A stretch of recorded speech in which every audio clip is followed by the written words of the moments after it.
I am Warren. I am 63 years old, and my only son thought he could build his empire by tearing me down. He cornered me at a family barbecue, jabbing his finger into my chest 13 separate times while calling me a parasite. He thought I was just a grieving, helpless old man standing in his backyard.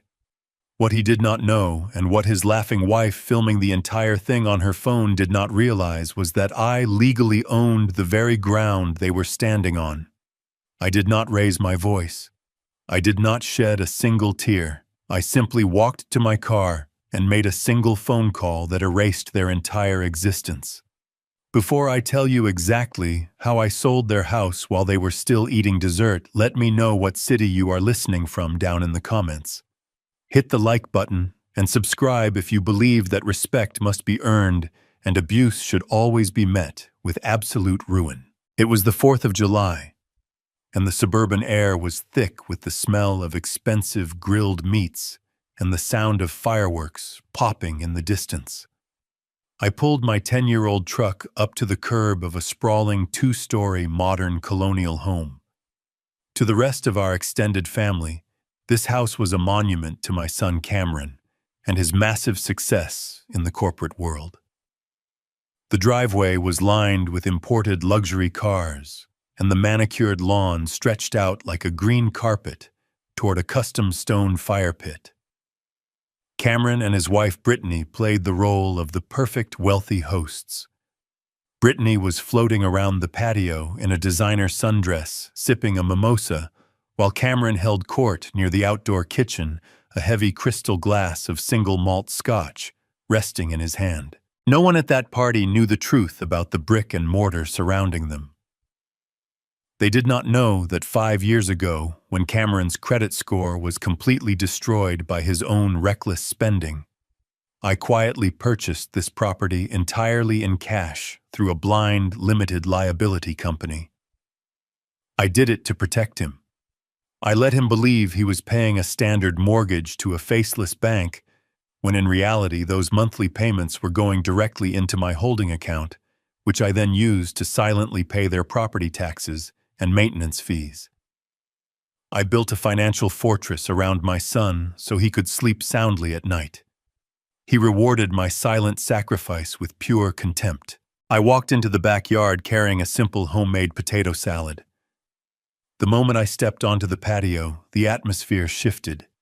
My extended family, cousins, aunts, and nephews offered me polite, pitying smiles.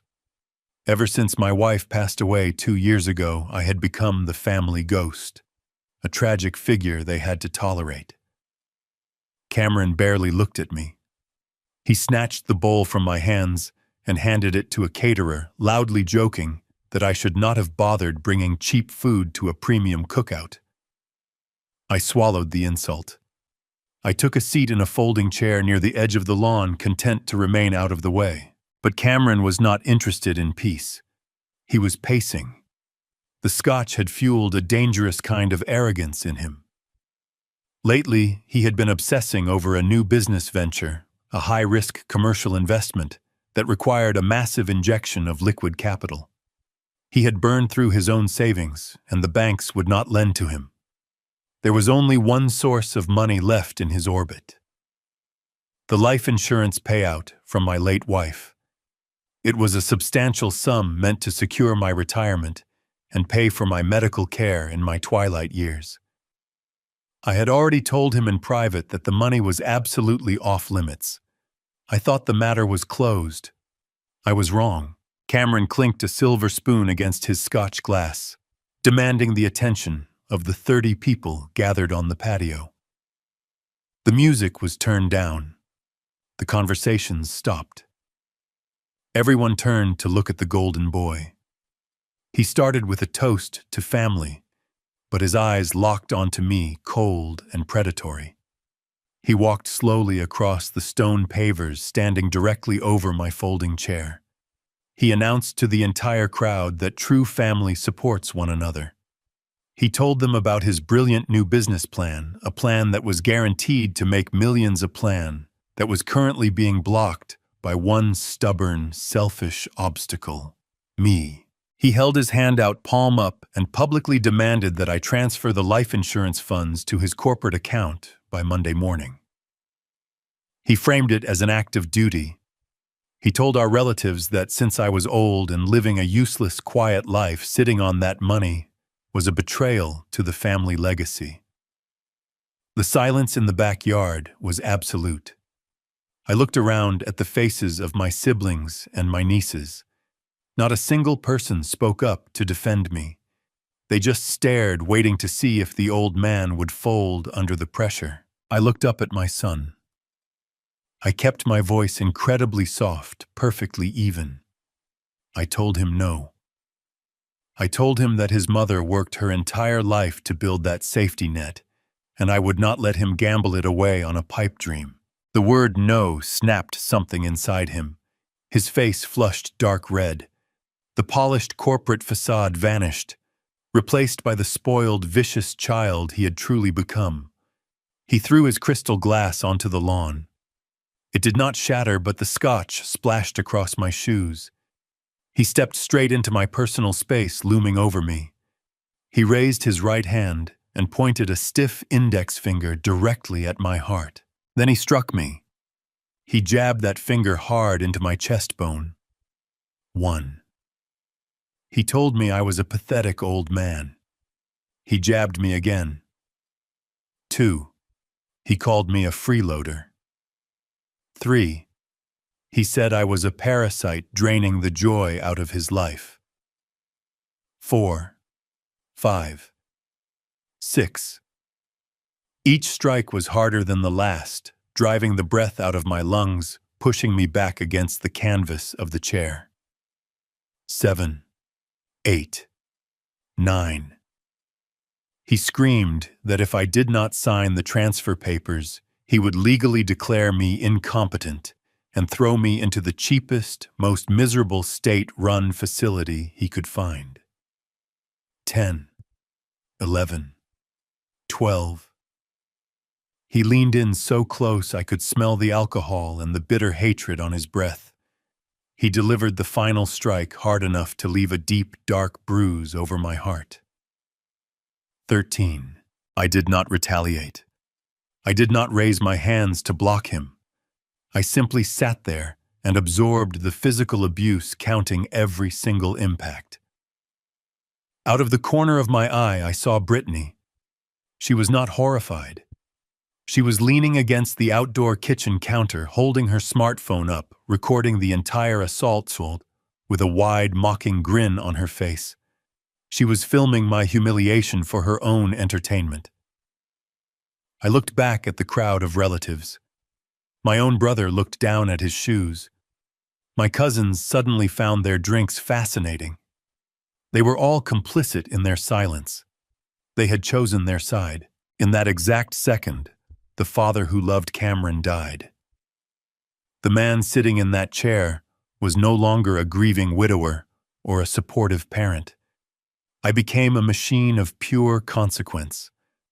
I slowly stood up.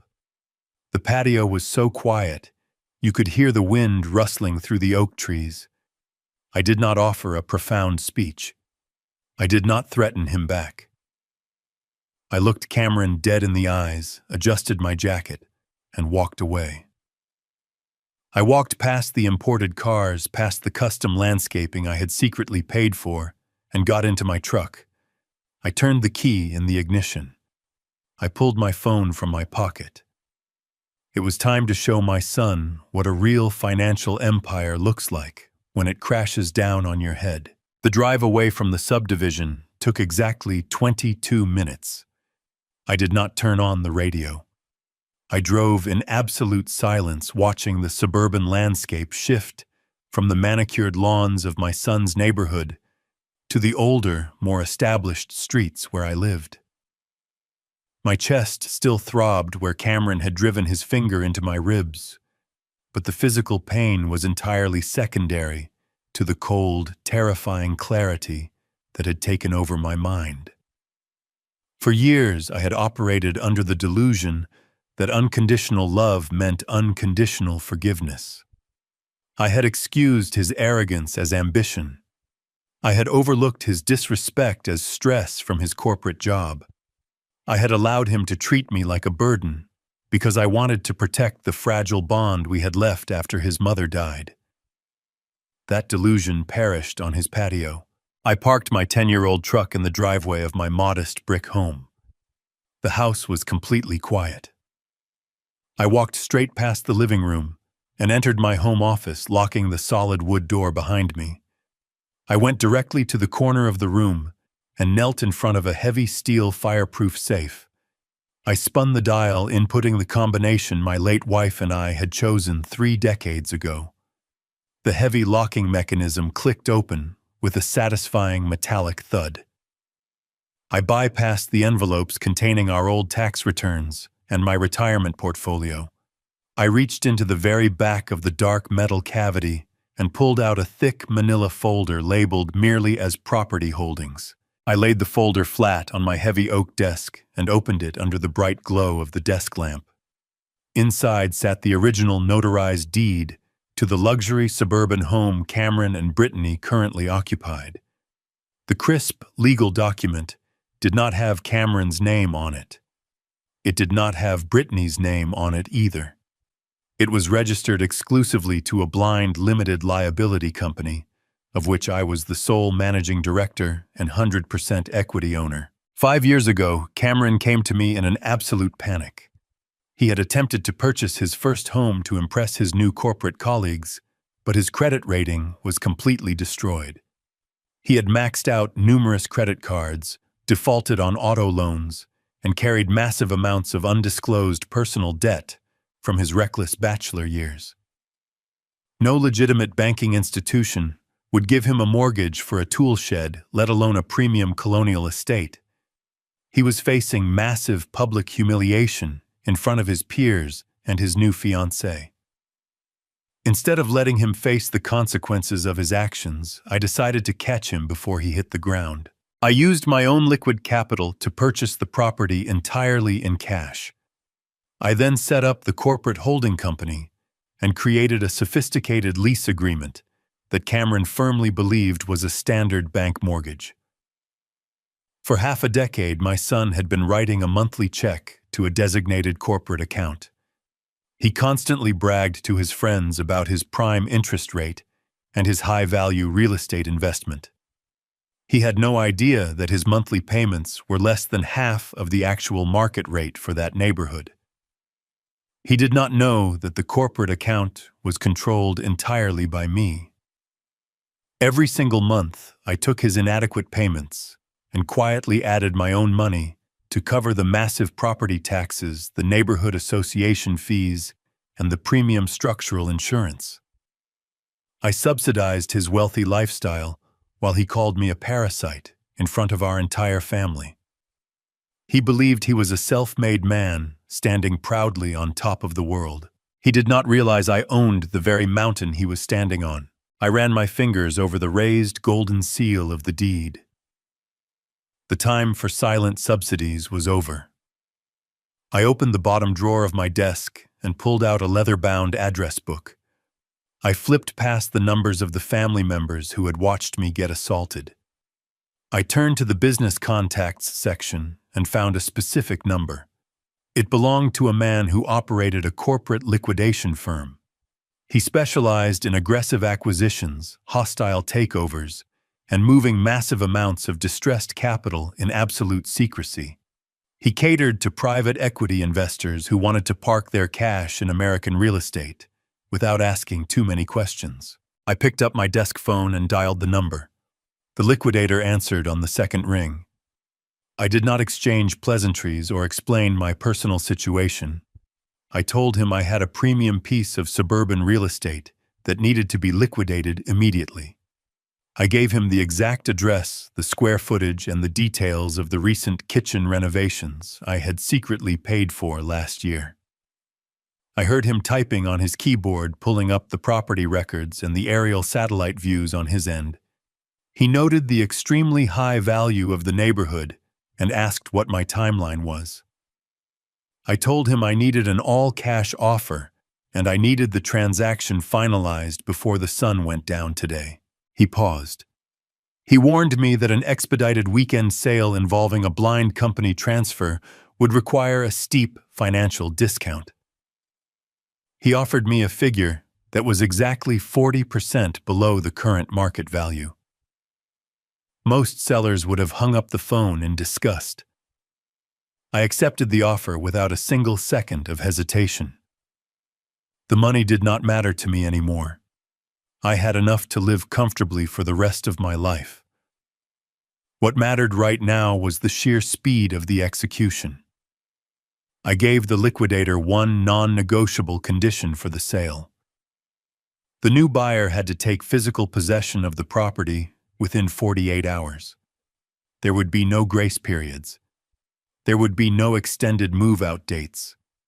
The buyer would receive the deed free and clear, and in return, they would be responsible for immediately securing the premises with their own personnel. The liquidator agreed to the terms. He told me he had a cash-rich development firm looking for premium rental properties in that exact zip code. They had the funds ready to wire and their own private security contractors to handle immediate corporate evictions. He emailed the digital transfer contracts directly to my secure terminal. I sat at my computer and read through the legal jargon. Every clause was airtight. I was legally transferring the full ownership of the limited liability company and all its physical assets to the development firm. By signing this document, I was permanently vaporizing Cameron's entire domestic reality. I thought about the feeling of his finger jabbing violently into my chest. I thought about Brittany laughing as she recorded the abuse on her expensive phone. I typed my digital signature onto the bottom line and hit the submit button.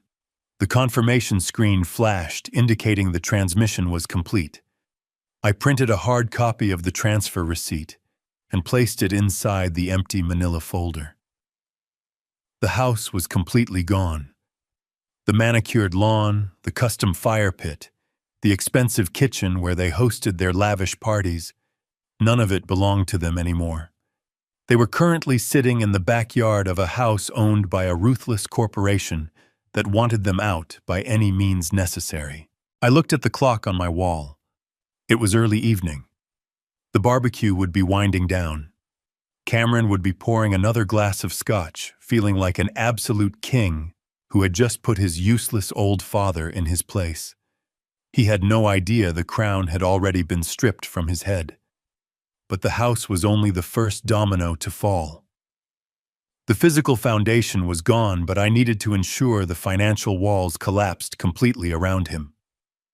I left the home office and walked toward my computer in the living room. It was time to sever the rest of his lifelines. The transfer receipt for the house sale was safely tucked away, but my work was far from over. Selling the property removed the roof over their heads, but I needed to ensure the ground beneath their feet crumbled just as thoroughly. I left my home office and walked into the living room where my personal laptop sat on the coffee table. The house was completely silent, save for the low hum of the refrigerator in the kitchen. I sat down on the sofa and opened the laptop. The screen flickered to life, casting a pale blue glow across the darkened room. I opened my web browser and navigated directly to my primary banking portal. I typed in my secure credentials and watched the screen load.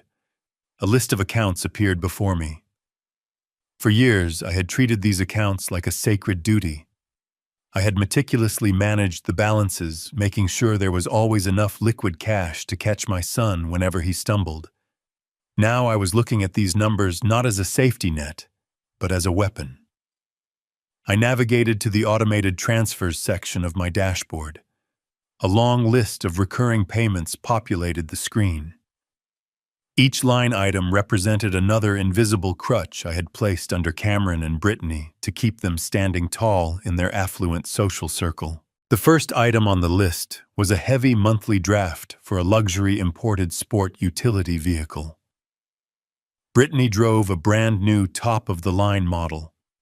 She constantly bragged to her friends at the country club about how Cameron insisted she drive the safest, most expensive vehicle on the market. She loved the heated leather seats and the panoramic sunroof. She did not know that Cameron had been rejected by the dealership financing department due to his terrible credit history.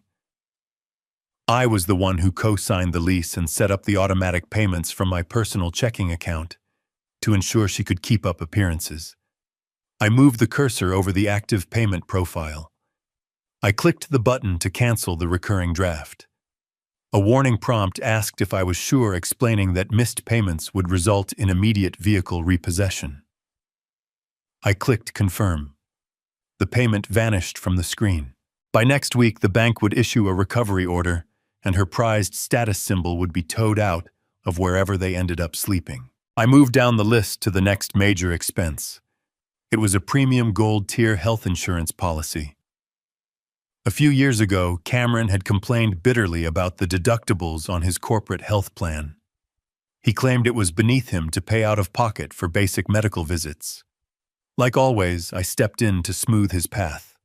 I purchased a comprehensive private family policy for them, covering everything from boutique dental work to Brittany's expensive elective dermatology appointments. I paid the exorbitant monthly premium without a single complaint. I clicked on the insurance provider link and logged into the member portal. I did not just cancel the payment. I terminated the entire policy effective at midnight tonight. If Cameron bruised his knuckles hitting his next victim, he would have to pay for the ice pack out of his own empty pocket. The sheer volume of automatic payments I had set up over the years was staggering.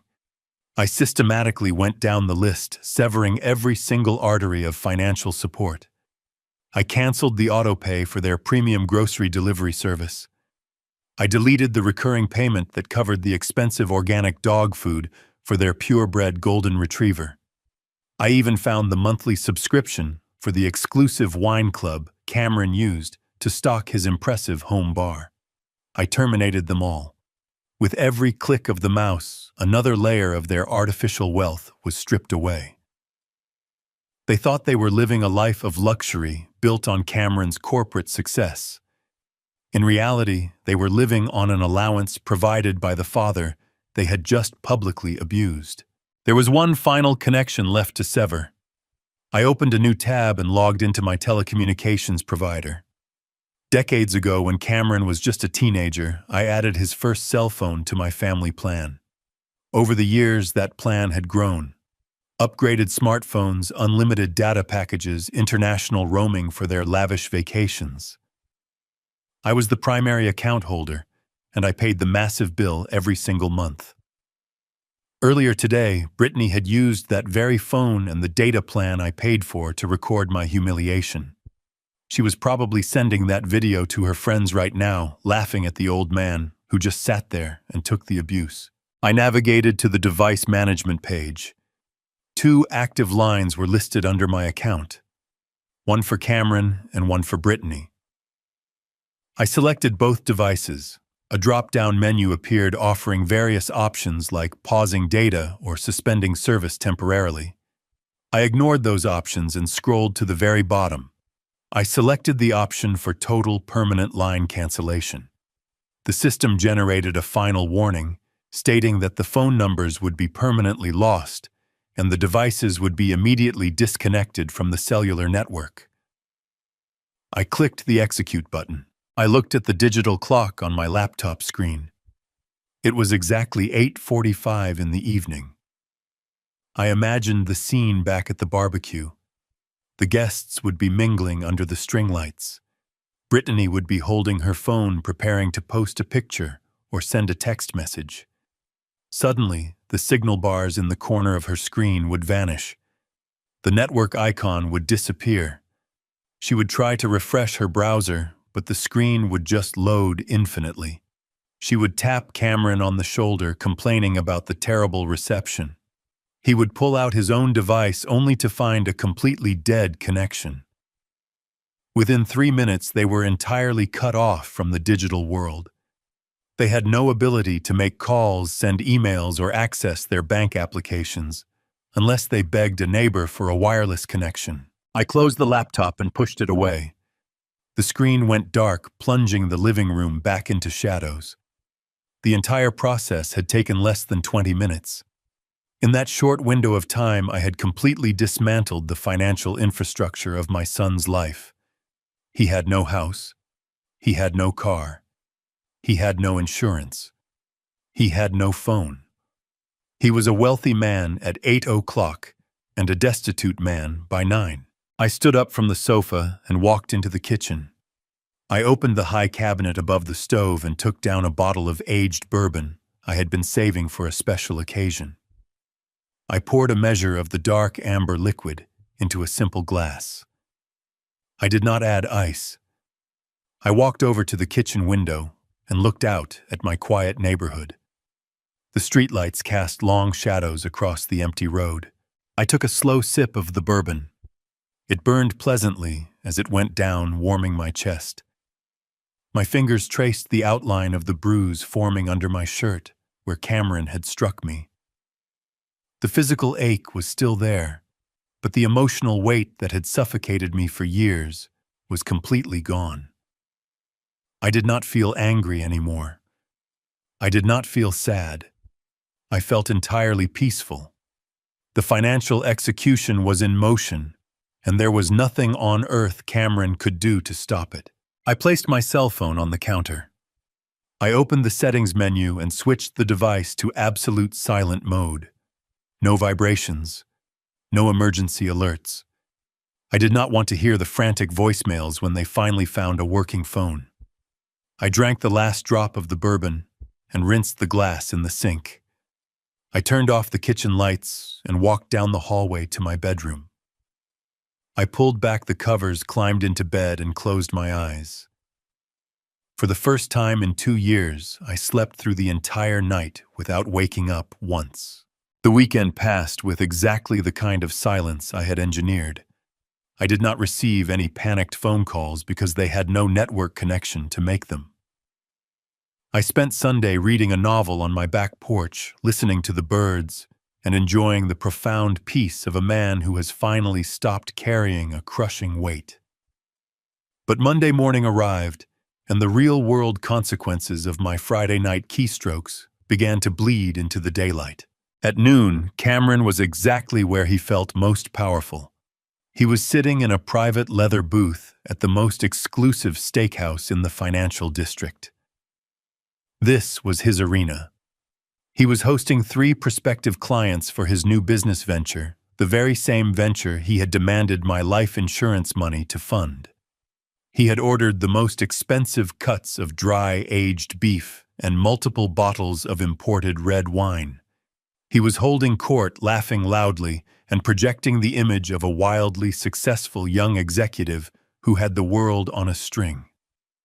He wanted these investors to believe he was a man of unlimited means, a man who could easily handle their capital. The lunch concluded, and the waiter brought the leather-bound checkbook to the table. The bill was easily in the thousands. Cameron did not even look at the itemized receipt. He smoothly pulled his premium corporate credit card from his designer wallet and placed it on the silver tray with a practiced smile. He continued telling a story to his guests, leaning back in his chair, while the waiter walked away to process the payment. For years, Cameron believed that credit card was a testament to his own corporate value. He thought the bank had issued him a massive spending limit because they recognized his earning potential. The truth was far less flattering. When he first landed his junior executive role, his credit was so abysmal the bank refused to issue him a company card. To save him from the embarrassment of telling his boss, I quietly stepped in. I linked his corporate account to my own pristine financial portfolio, acting as a silent guarantor. My flawless credit history was the invisible armor protecting his fragile ego. But on Friday night, I had completely dissolved that guarantor status. The armor was gone. The waiter returned to the table. He did not have the receipt for Cameron to sign. Instead, he leaned down and whispered discreetly that the transaction had been declined. Cameron scoffed. He confidently told the waiter to run it again, claiming their machine must be malfunctioning. The waiter politely explained that he had already tried 3 times, and the bank system had flagged the card as invalid. The casual atmosphere at the table instantly evaporated. The prospective client stopped talking and looked directly at Cameron. A flush of hot embarrassment crept up his neck. He reached for his pocket to grab his smartphone, intending to aggressively call his bank and demand an explanation in front of his guests. He pulled the device out and stared at the screen. The signal indicator was completely empty. He had no service. He could not make a call. He could not access his banking application. He was sitting in a 5-star restaurant with a massive bill, 3 wealthy investors watching him, and a useless piece of plastic in his hand.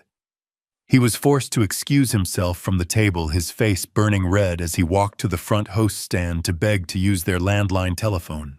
While Cameron was experiencing his first taste of public humiliation, Brittany was 30 miles away, walking into a high-end day spa. She had booked a full morning of premium treatments: hot stone massages, organic facials, and a custom manicure. She spent 3 hours wrapped in a plush white robe, sipping cucumber water and ignoring the world. She believed she was living the life she was inherently entitled to. When her treatments were finished, she returned to the private dressing room to change back into her designer clothes. She pulled her phone from her purse, intending to post a picture of her fresh manicure to her social media accounts. Just like Cameron, she found a dead screen with no network connection. She assumed the thick walls of the spa were blocking the cellular signal. She opened the settings menu and connected to the complimentary wireless internet provided by the facility. The moment her phone established a connection to the internet, a chaotic flood of delayed notifications overwhelmed her screen. It was a cascade of financial disaster. Red alert banners popped up one after another. Overdraft warnings from her personal checking account. Final notices from her credit card providers. A repossession alert from the auto finance company. Her heart began to race. She quickly tapped on her primary banking application and logged in.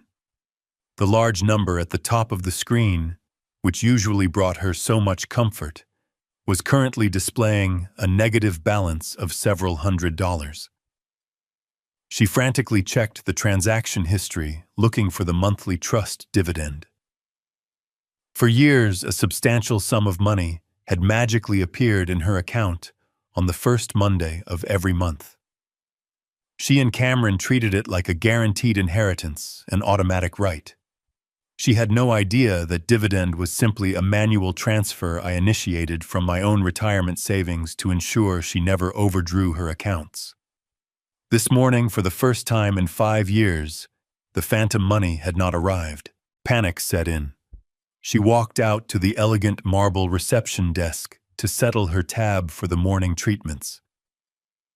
The receptionist smiled and ran her debit card. The machine beeped loudly, displaying a declined message. Brittany nervously handed over a second credit card. Declined. She tried a third. Declined. The line of wealthy women behind her began to murmur and shift uncomfortably. Brittany, the woman who loved to mock others for their lack of status, was now the center of a humiliating spectacle. The spa manager had to be called over. Brittany was forced to leave her expensive diamond tennis bracelet in the manager's desk as collateral, just so they would let her walk out the front door without calling the local police for theft of services. Back in the city, Cameron had finally reached the bank using the restaurant telephone. The automated system informed him that his guarantor had severed the connection and his account was locked due to lack of collateral. He slammed the phone down. He realized instantly what had happened.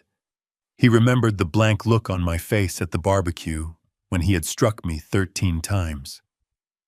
He realized the disconnected phones, the declined cards, and the missing money were all connected to the old man he thought he could push around. He did not return to his clients. He could not face them. He left them sitting at the table with the unpaid bill, effectively destroying his own business deal and his professional reputation in one cowardly move. He sprinted out of the restaurant and threw himself into his car. He merged onto the highway, driving recklessly over the speed limit, heading straight for the suburbs. He was furious. He was convinced that this was just a minor tantrum on my part. He fully intended to kick my door open, scream in my face, and force me to fix the mess I had made of his perfect Monday. He had absolutely no idea that the nightmare had not even truly begun. While my son was losing his mind in the suburbs, I was 30 floors above the city. Cameron had driven his car straight to my house. I could easily picture him marching up my front walkway with his fists clenched, ready to kick my door off its hinges. He probably pounded on the heavy oak door until his knuckles bruised. He would have shouted my name, expecting me to cower inside like a frightened animal. He probably cupped his hands against the living room window, trying to peer through the blinds, hoping to catch a glimpse of the old man he wanted to intimidate. But he only found an empty house. I was not there. I was not hiding. I was busy finalizing his absolute ruin. I sat in a sleek, glass-walled boardroom in the heart of the downtown financial district. The air conditioning hummed quietly, creating a sterile environment that perfectly matched the business at hand. The room smelled of expensive leather and polished mahogany. Sitting to my right was my attorney Fletcher. He was a meticulous man who charged a premium for his services and earned every single penny. Across the wide table sat the cash buyer. He was a commercial real estate developer whose entire business model revolved around aggressive acquisitions and distressed asset flipping. He did not care about the manicured lawns or the custom fire pits. He only cared about the profit margin.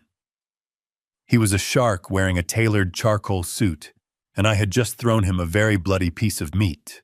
The developer had his own legal counsel sitting beside him, reviewing the digital transfer files. They knew this was a hostile takeover. I had made it perfectly clear during our initial phone call that the current occupants were entirely unaware of the sale and would likely be uncooperative. The developer did not care. He actually thrived on these exact scenarios. He explained to me that his firm handled corporate evictions on a weekly basis. They had dedicated teams who specialized in removing stubborn tenants and securing high-value properties before any damage could be done to the interior. He looked at the property portfolio with hungry eyes, calculating exactly how much he could make by gutting the luxury kitchen and subdividing the expansive lot. Fletcher opened a thick leather binder and extracted a stack of legal documents. These were not standard residential sale forms. These were commercial entity transfer agreements. By signing these papers, I was not just selling a house. I was transferring the entire holding company that owned the property directly to the developer. It was a clean, surgical severing of all my ties to the land and the structure sitting on it. Fletcher slid the crisp white pages across the polished wood table. He handed me a heavy gold pen. He looked at me for a brief moment, silently asking if I was absolutely sure about this irreversible decision. I did not hesitate. I took the pen and smoothed out the paper. I signed my name on the first line. I thought about the first time I held Cameron when he was born.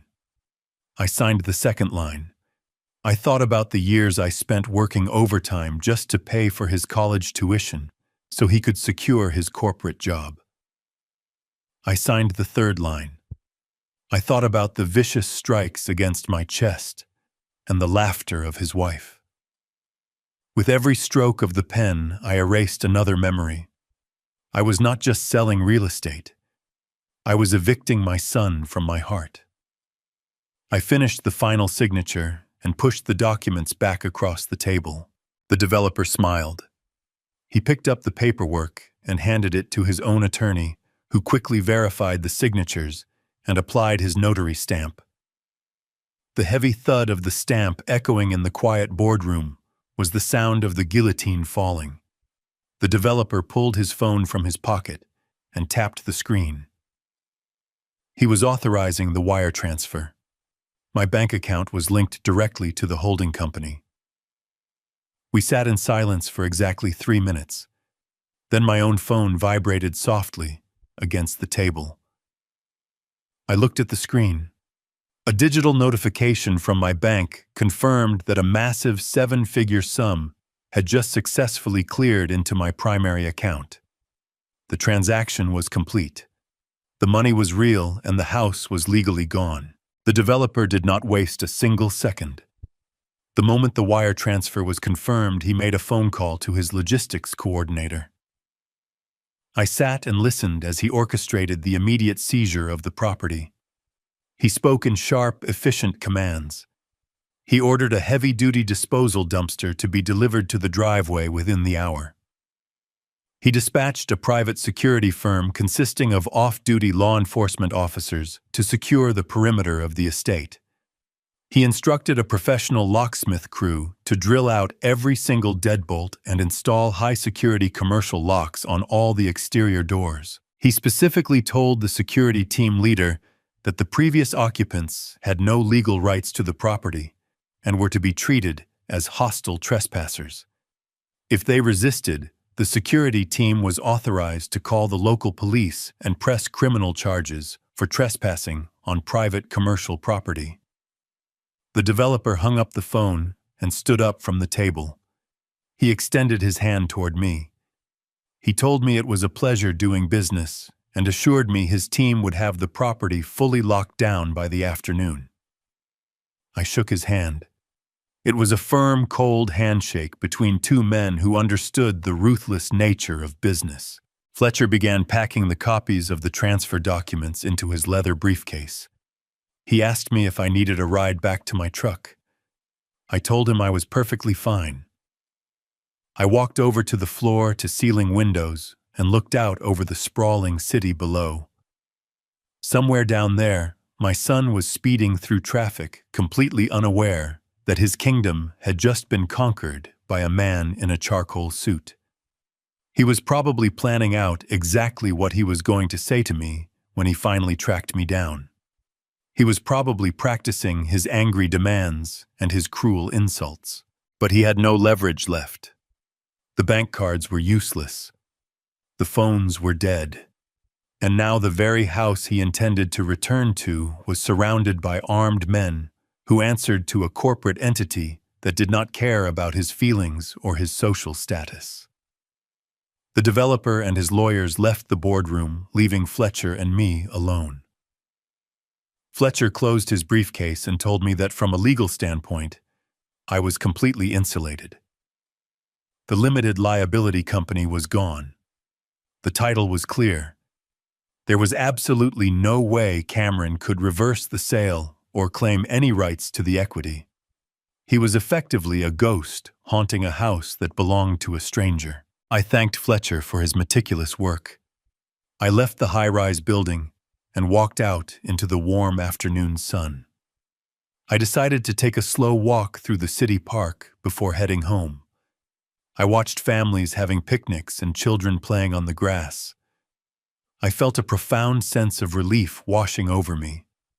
The heavy chains of obligation that had bound me to an abusive son were finally broken. I had spent my entire life building a safety net for a boy who only wanted to use it to strangle me. Now the net was gone. He was in free fall, and the ground was approaching faster than he could possibly comprehend. While I was taking that peaceful walk, Cameron had finally reached my house. I found out later from a neighbor that he had caused a massive scene on my front porch. He was sweating through his expensive dress shirt, screaming my name and kicking the bottom of my front door. He was completely out of control. He walked around to the backyard, peering through the windows of my kitchen, trying to spot any sign of movement. He even tried to force open the sliding glass door, but I had placed a heavy wooden dowel in the track specifically to keep him out. He stood on my patio, surrounded by the silence of an empty house, completely unable to comprehend that his punching bag had simply vanished. He eventually gave up and stomped back to his car. He merged onto the road, heading back to his own suburban fortress. He believed he could just retreat to his castle and regroup. He did not know the castle had already been raided. The afternoon sun beat down on the suburban street, casting long shadows across the pristine asphalt. I was not there to witness the exact moment my son realized his kingdom had fallen, but the lead security contractor provided Fletcher with a comprehensive incident report and high-definition body camera footage of the entire encounter. By 4 o'clock in the afternoon, the tree-lined street of that exclusive neighborhood had become a theater of absolute humiliation. Cameron turned his car onto his street, driving recklessly fast, desperate to find the safety of his own garage after his public disgrace at the steakhouse. He slammed on the brakes, leaving black skid marks on the pavement, when he saw the chaos unfolding on his property. A taxicab pulled up right behind him. Brittany stepped out of the back seat, looking disheveled and frantic, having been forced to leave her diamond bracelet at the spa just to pay for the ride home. They converged on the sidewalk and stared at the nightmare I had legally constructed for them. The beautiful custom wrought iron gates that guarded the driveway were tightly wrapped in thick industrial steel chains, secured by a massive solid brass padlock. Parked directly on the imported paving stones of the driveway was a massive commercial roll-off dumpster. The air was filled with the loud grinding noise of diesel engines and heavy machinery. A crew of workers in bright yellow vests was actively tearing up the front lawn. The expensive imported rose bushes Brittany loved to show off to her neighbors were being ripped out by their roots and tossed carelessly into the rusted metal bin. The developer was wasting no time stripping the property down to its bare commercial value. Standing on the front porch, blocking the heavy double doors, were 3 private security contractors. They were not neighborhood watch volunteers or local patrolmen. They were large, muscular men wearing dark tactical clothing, heavy boots, and utility belts. They stood with their hands clasped calmly in front of them, completely unfazed by the destruction happening around them. They were paid exceptionally well to stand exactly there and prevent unauthorized access to the developer's new asset. Cameron snapped. He could not process the visual information in front of him. His brain refused to accept that his sanctuary was being dismantled. He stormed up the driveway, his face flushed dark purple with rage. He bypassed the landscaping crew and marched straight toward the porch, waving his arms wildly. He demanded that the men step away from his front door immediately. He shouted that he was the legal homeowner and that they were committing a felony by trespassing on his land. The 3 men did not move a single inch. They did not even adjust their posture. When his demands were met with total silence, Cameron escalated his threats. He puffed out his chest and screamed that he had a firearm inside the house. He swore he would break the chain, kick the door down, and shoot every single one of them for invading his property. It was a foolish, desperate bluff from a man who had never been in a real physical altercation in his entire life. The lead security contractor, a man with a thick neck and a completely expressionless face, finally stepped forward. He did not reach for a weapon. He reached into his tactical vest and pulled out a crisp white clipboard holding a stack of legally binding documents. The contractor walked down the porch steps and stopped on the other side of the chained gate. He did not raise his voice. He spoke in a flat, authoritative tone, informing Cameron that threatening armed security personnel on private commercial property was a fast track to a federal prison sentence. He then slid the clipboard through the gap in the iron gate and instructed Cameron to read the top page. Cameron snatched the clipboard, his hands shaking with adrenaline. He stared at the paper. It was an immediate commercial eviction notice drafted and stamped by the county court.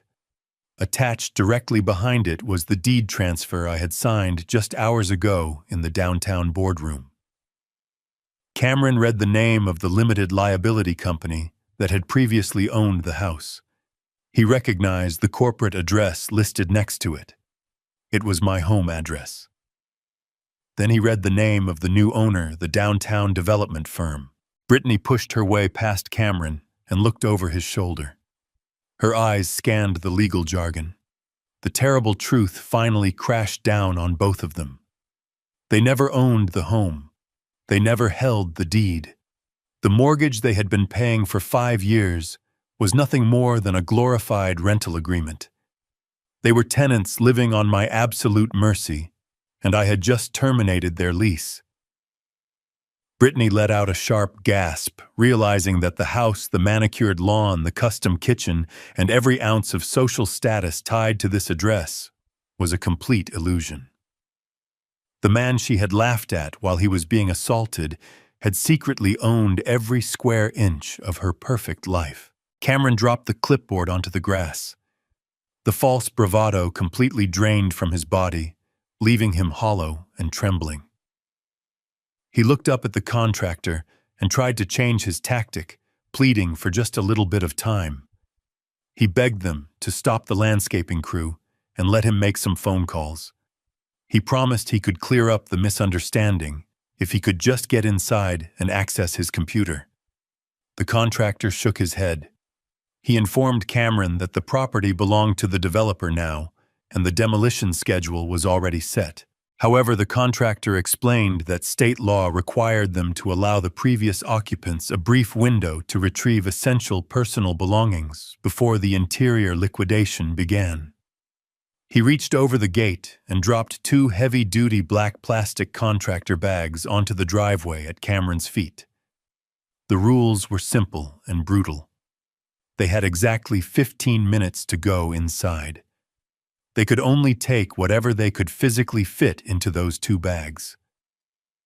Everything else left inside the house, furniture, electronics, designer clothes, would become the legal property of the development firm to be sold or thrown into the dumpster. The contractor unlocked the heavy brass padlock and pulled the steel chain away from the gate.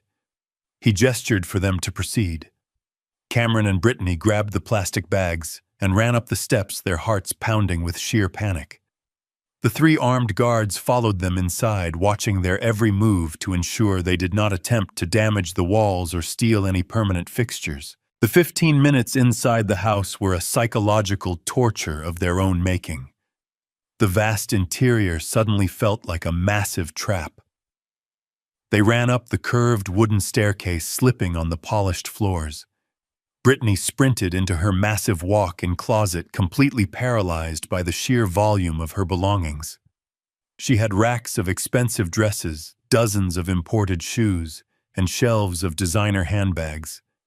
She grabbed handfuls of clothes and shoved them into the black plastic bag, crying hysterically as she was forced to choose between a winter coat and her favorite silk blouses. Cameron ran into his home office, sweeping his arms across his desk. He shoved his laptop, his important tax documents, and a few framed awards into his bag. He tried to grab a heavy bronze statue he had bought to impress his clients, but the guard standing in the doorway firmly instructed him to put it down, citing it as a decorative asset, now belonging to the firm. Cameron was forced to drop the statue. He moved to the bedroom, dumping his expensive watches and whatever cash he had hidden in his nightstand into the bottom of the plastic sack. The ticking of the clock was relentless. Every time they tried to pause and think, the lead contractor loudly announced the remaining time. 5 minutes. 3 minutes.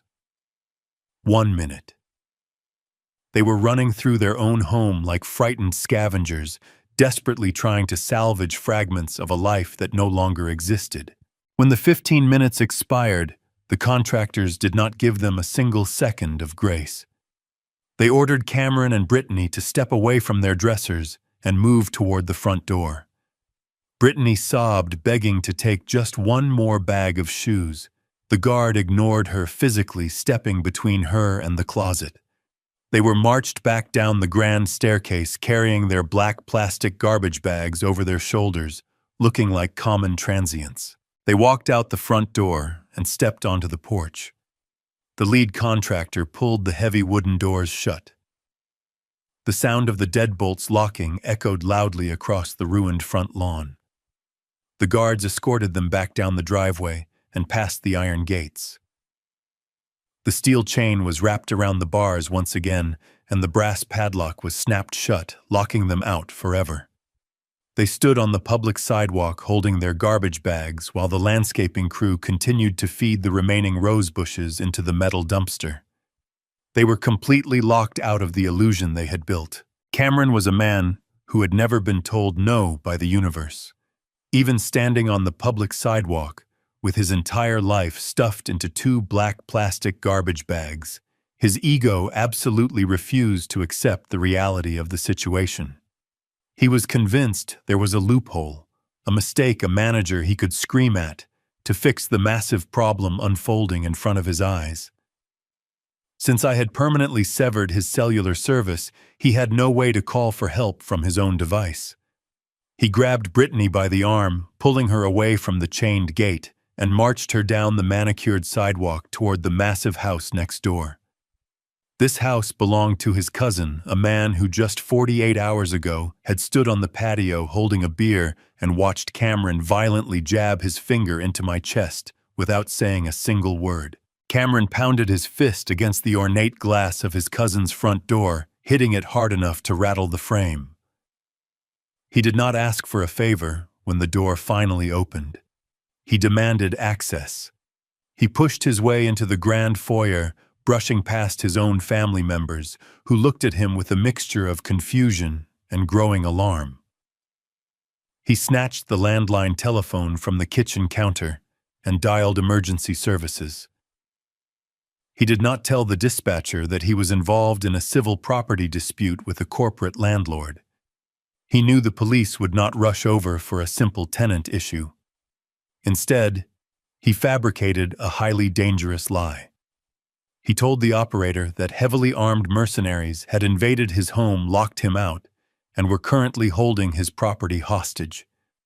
He claimed his wife was terrified and that their lives were in immediate danger. He hung up the phone feeling incredibly smug. He believed he had just outsmarted the system utilizing his corporate ruthlessness. He fully expected the police to arrive, draw their weapons, and force the security contractors to hand back his keys. Less than 5 minutes later, the quiet suburban atmosphere was violently shattered by the piercing sound of approaching sirens. 2 local police cruisers sped around the corner, their red and blue emergency lights reflecting off the pristine windows of the expensive homes. They skidded to a halt, aggressively blocking the street right in front of the chained gates of the property. 4 officers jumped out of the vehicles, moving with intense tactical precision. They kept their hands resting heavily on their holstered duty weapons, completely prepared to walk into a violent, active hostage situation. Cameron immediately ran toward the officers, waving his arms and pointing frantically at the 3 security contractors standing perfectly still on the porch. He put on a spectacular performance, playing the role of the terrified, wealthy homeowner who was being maliciously victimized by corporate thugs. He demanded the officers arrest the men for breaking and entering, armed robbery, and trespassing. The officers approached the gates with extreme caution, instructing everyone on the sidewalk to stay exactly where they were.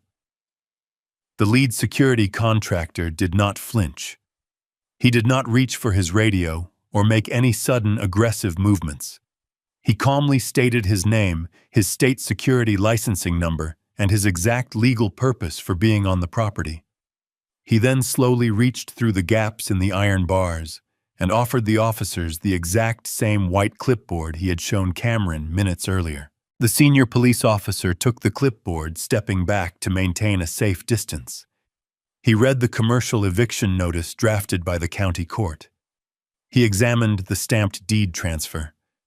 He saw the official seal and the signature of the downtown commercial developer. The physical tension in the officer's shoulders immediately dropped. He realized he was not walking into an armed robbery. He was walking into a routine corporate lockout.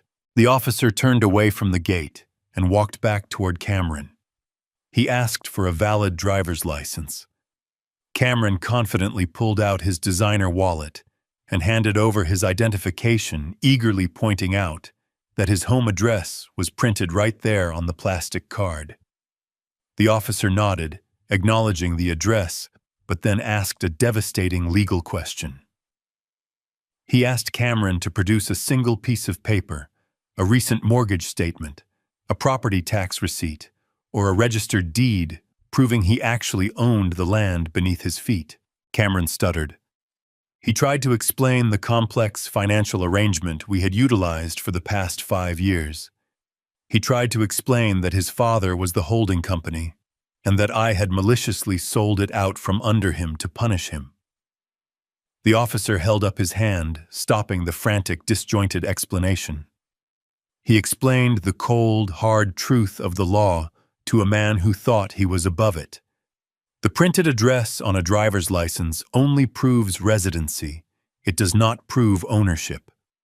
The legally binding documents on the clipboard proved beyond a shadow of a doubt that the limited liability company owned the house, and that company had just been legally sold to a new corporate entity. The officer's tone shifted from protective to completely rigid and uncompromising.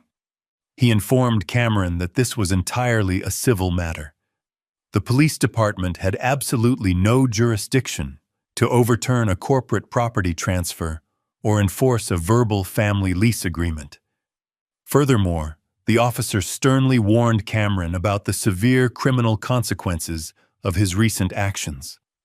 He told him that calling emergency services and fabricating a story about armed mercenaries to manipulate a rapid police response was a serious criminal offense. Cameron tried to argue, utilizing the same aggressive tactics he used in the boardroom. He raised his voice, insisting that his civil rights were being violated and demanding to speak to a police supervisor immediately. He was still desperately trying to bully his way out of a situation that required legal leverage he simply did not possess. The senior officer had absolutely no patience for a spoiled executive throwing a childish tantrum on a public street. He unclipped his radio and stepped directly into Cameron's personal space towering over him. The officer delivered a final, non-negotiable ultimatum. He pointed his finger down the length of the block. He told Cameron that he had exactly 10 seconds to pick up his trash bags and walk away from the property boundary. If he stepped one single foot onto the grass, or if he continued to cause a public disturbance, the officer promised to arrest him on the spot for criminal trespassing and filing a false police report. The officer placed his hand firmly over the steel handcuffs attached to his heavy leather belt, making it perfectly clear that this was not a negotiation, but a direct legal order. The crushing reality of the physical threat finally penetrated Cameron's thick arrogance. He looked at the police officers standing firm against him. He looked at the heavy steel chains securing the massive iron gate. Then he looked around at the neighboring houses. The street was completely silent, but the expansive windows were not empty. The heavy curtains of the surrounding homes were pulled back just enough to reveal the faces of our extended family. The aunts, the cousins, the nephews. The exact same people who had happily eaten my expensive food, drank his premium alcohol, and watched him strike me in the chest without raising a single finger to intervene.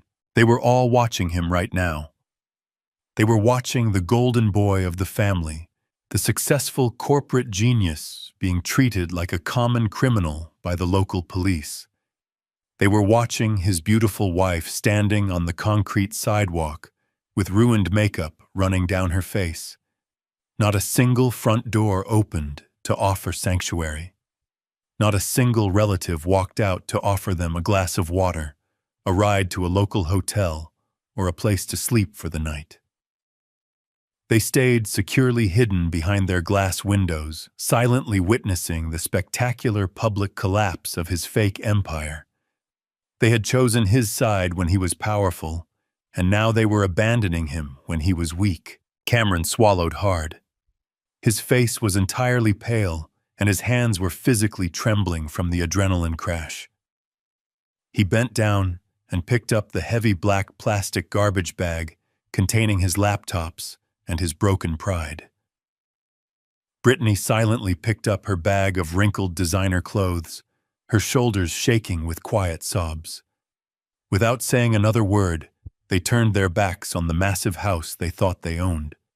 They began the long, agonizingly humiliating walk down the wealthy suburban street, dragging their plastic bags across the rough concrete. They were completely exposed, entirely defenseless, and utterly alone. And the most beautiful part of it all was that they had engineered this precise moment of destruction entirely by themselves. The humiliation on the suburban sidewalk was only the prologue to their nightmare. After the police ordered them to leave, my son and his wife dragged their heavy black garbage bags down the street until they reached a commercial boulevard. They had no working cell phones to call a taxi. They had no valid credit cards to book a luxury suite downtown. They were forced to walk 2 miles in the fading afternoon heat. The handles of the cheap plastic bags stretched and tore under the weight of their salvaged belongings. Designer shoes and expensive laptops scraped against the hot asphalt. They finally reached a rundown roadside motel that catered to transients and hourly guests. The neon sign out front was buzzing loudly with half the letters burned out. Cameron had to walk into the dingy lobby smelling of stale beer and desperation and empty his pockets. He used the last crumpled bills he had scavenged from his nightstand just to secure a single room for the night. The room smelled of old cigarette smoke and cheap industrial bleach. The carpet was stained with unknown substances, and the single mattress sagged heavily in the middle. For a couple who had spent the last 5 years sleeping on imported Egyptian cotton and bathing in a custom marble shower, this squalid box was a psychological prison. The shock of the public eviction finally wore off, and the adrenaline was immediately replaced by a toxic, suffocating panic. The tiny room became an intense pressure cooker. There was no space for Cameron to pace. There was no grand patio for him to stand on and project his fake authority. There was only a stained armchair, a flickering television, and a mirror that reflected the pathetic reality of his situation. The marriage fractured instantly. A relationship built entirely on the foundation of my stolen wealth could not survive a single hour of actual poverty. Cameron needed a scapegoat. His massive ego simply could not process that his own arrogant actions had caused this absolute destruction. He turned his rage entirely onto his wife. He stood in the middle of that filthy room and violently blamed Brittany for everything. He screamed that her endless shopping sprees, her obsession with country club status, and her constant need to impress her wealthy friends had completely drained his bank accounts. He accused her of being a selfish parasite who had ruined his pristine financial standing. He completely ignored his own terrible credit history, his failed investments, and his own lavish spending habits. He desperately wanted her to carry the blame so he could remain the flawless victim in his own twisted mind. He pointed his finger at her the exact same way he had pointed his finger at my chest just hours earlier. He demanded to know where all the money had gone.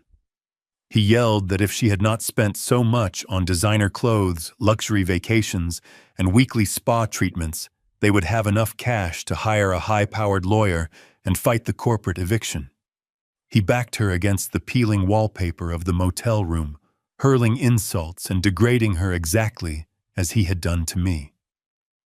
But Brittany was not a grieving father, willing to sit silently and absorb his abuse. Brittany was a cornered animal, and she had sharp claws of her own. She snapped.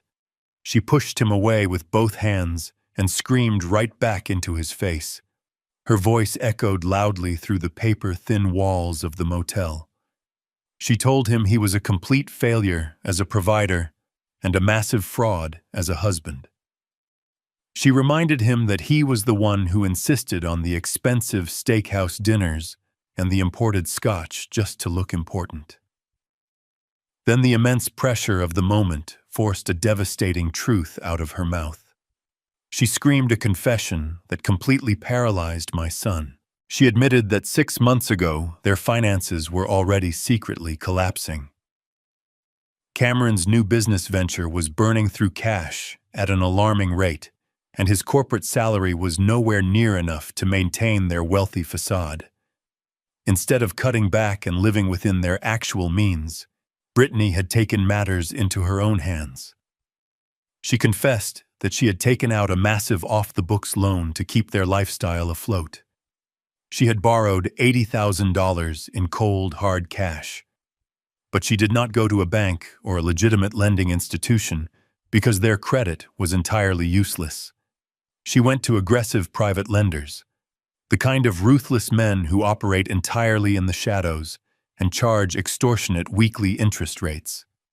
The kind of men who do not send polite warning letters when a payment is missed. Cameron stood completely frozen, staring at his wife in sheer horror. The anger drained from his face, replaced by a creeping dread. He stammered, asking her what she could possibly have used to secure such a massive sum of unregulated money. Brittany laughed, a bitter, hysterical laugh, wiping the ruined makeup from her cheeks. She told him she used the only high-value asset they possessed. She used the house. She had forged the necessary preliminary paperwork and utility bills to show the private lenders that they held clear title to a premium suburban property. The lenders had accepted the colonial home as ironclad collateral for the $80,000, fully believing that if the couple ever defaulted, they could force a legal lien on the property and extract their money by force. The terrifying reality of their situation crashed down on Cameron with the physical force of a freight train. The house was not just their shelter anymore. It was the only thing standing between them and incredibly dangerous people. And now the house was gone. The collateral had vanished into thin air, transferred legally and permanently to a commercial developer who had an army of corporate lawyers and armed guards. The $80,000 loan was now entirely unsecured. Cameron stumbled backward and sat down heavily on the edge of the stained mattress, kicking up a cloud of dust. His breathing became incredibly shallow and rapid. He knew exactly what this meant. Brittany had missed the current monthly payment because I had cut off the silent trust dividend she relied on earlier that morning. The lenders were already actively looking for their money. They would go to the suburban house first, only to find a locked steel gate and a commercial demolition crew. They would quickly discover that the collateral was a total illusion and that they had been brazenly defrauded.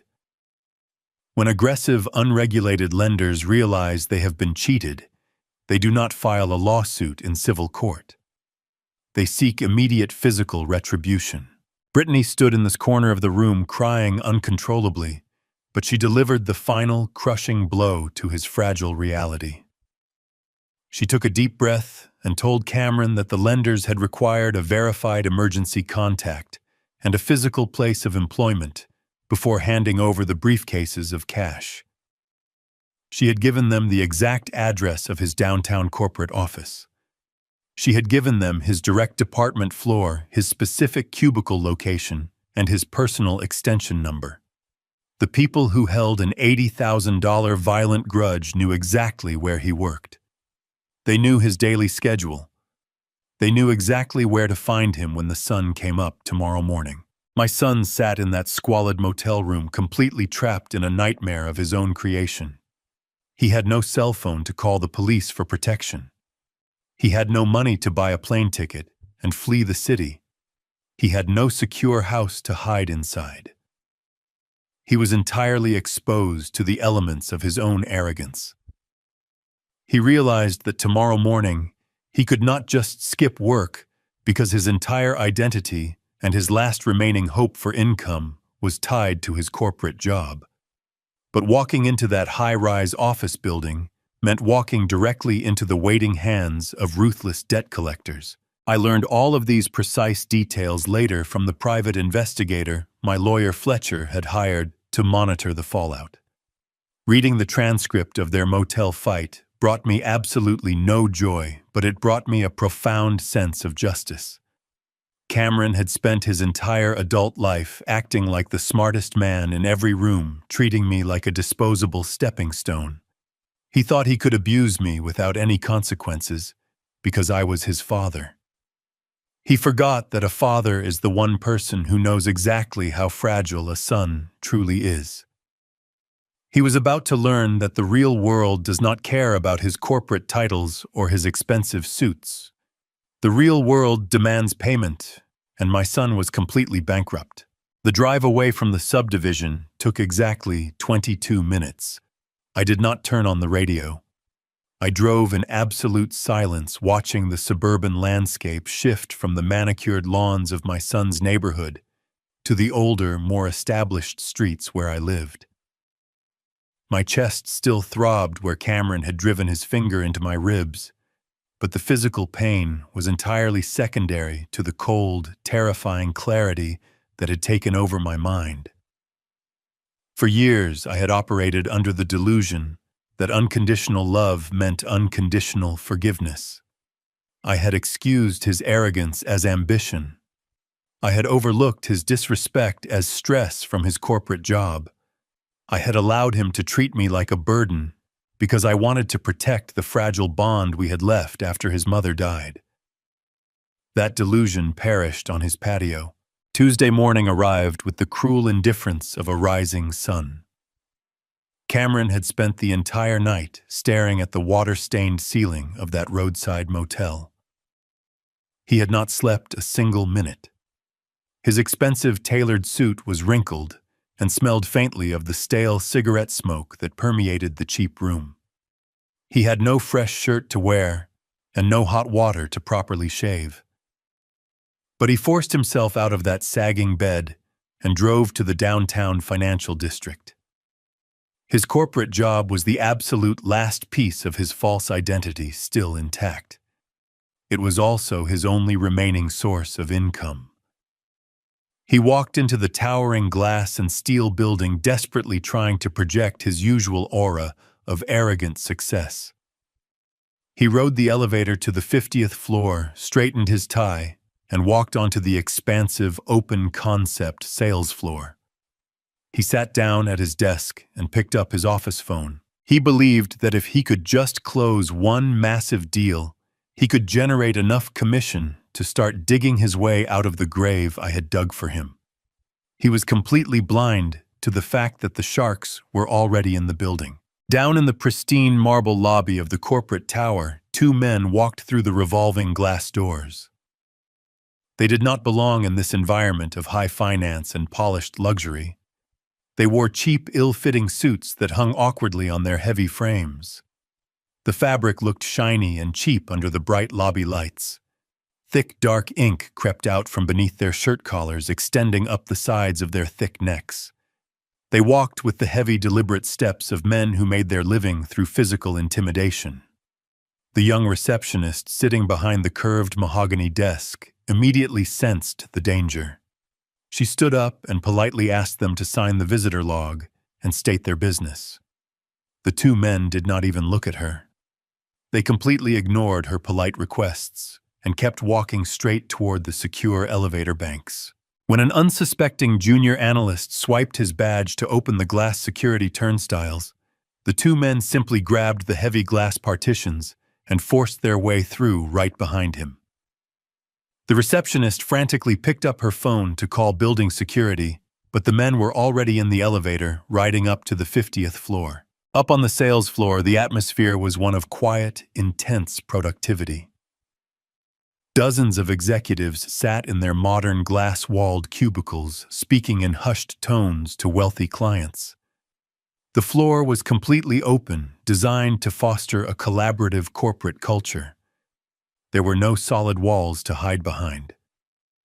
Cameron was sitting at his desk, desperately trying to salvage the client relationship he had ruined at the steakhouse the day before. He was sweating, apologizing profusely into the receiver, and begging for a second chance to pitch his business proposal. He never saw the elevator doors open. He never saw the two heavy-set men step onto the plush carpet of the sales floor. The men did not wander aimlessly. Brittany had given them incredibly specific instructions to secure her loan. They knew exactly which aisle to walk down and exactly which desk belonged to my son. The sudden intrusion shattered the quiet hum of the office. The heavy footsteps of the two men drew the attention of every single employee they passed. They stopped directly in front of Cameron's desk. Cameron looked up from his computer screen, his eyes widening in sheer terror. He recognized the type of men they were immediately. The lead collector, a man with a jagged scar running through his left eyebrow, reached across the desk and violently snatched the telephone receiver right out of Cameron's hand. He did not bother hanging it up. He simply dropped it onto the floor, leaving the prospective client listening to the dead air. Cameron opened his mouth to speak, but the man slammed his heavy hands flat onto the polished surface of the desk, making a sound like a gunshot that echoed across the entire floor. Every single conversation in the room stopped instantly. Dozens of heads turned toward Cubicle 4. The lead collector did not care about corporate etiquette.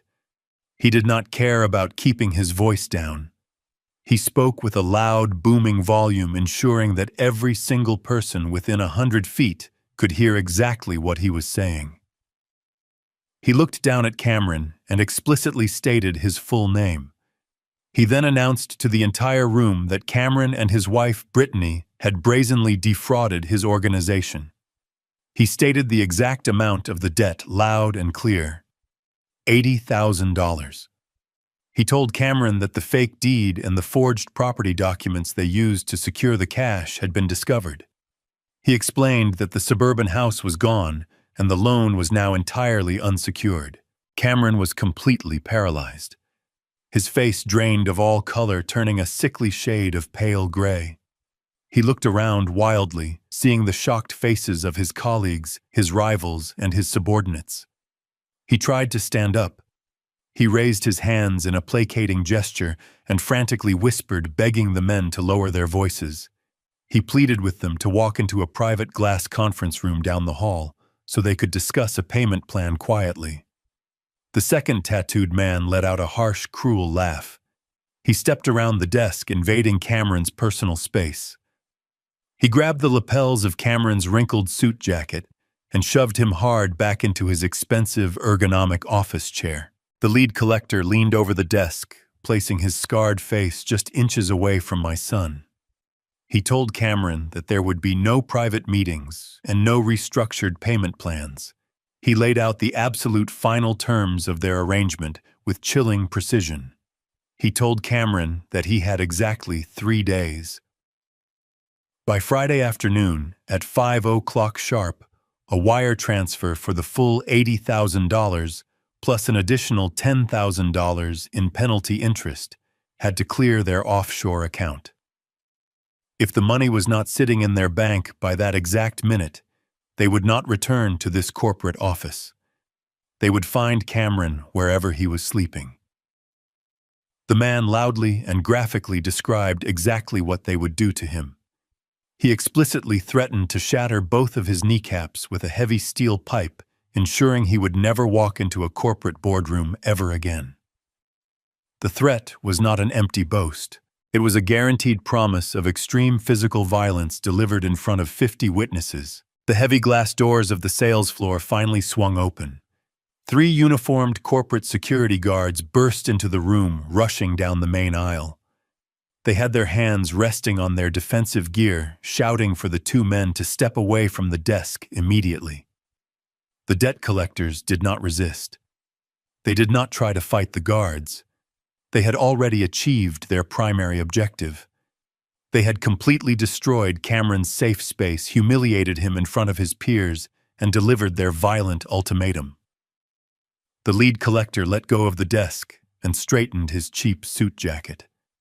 He smiled a terrifying, predatory smile at Cameron, tapped his heavy wristwatch to indicate the ticking clock, and turned around. The 2 men willingly allowed the security guards to escort them off the floor, laughing loudly as they walked toward the elevators. The silence they left behind was absolutely deafening.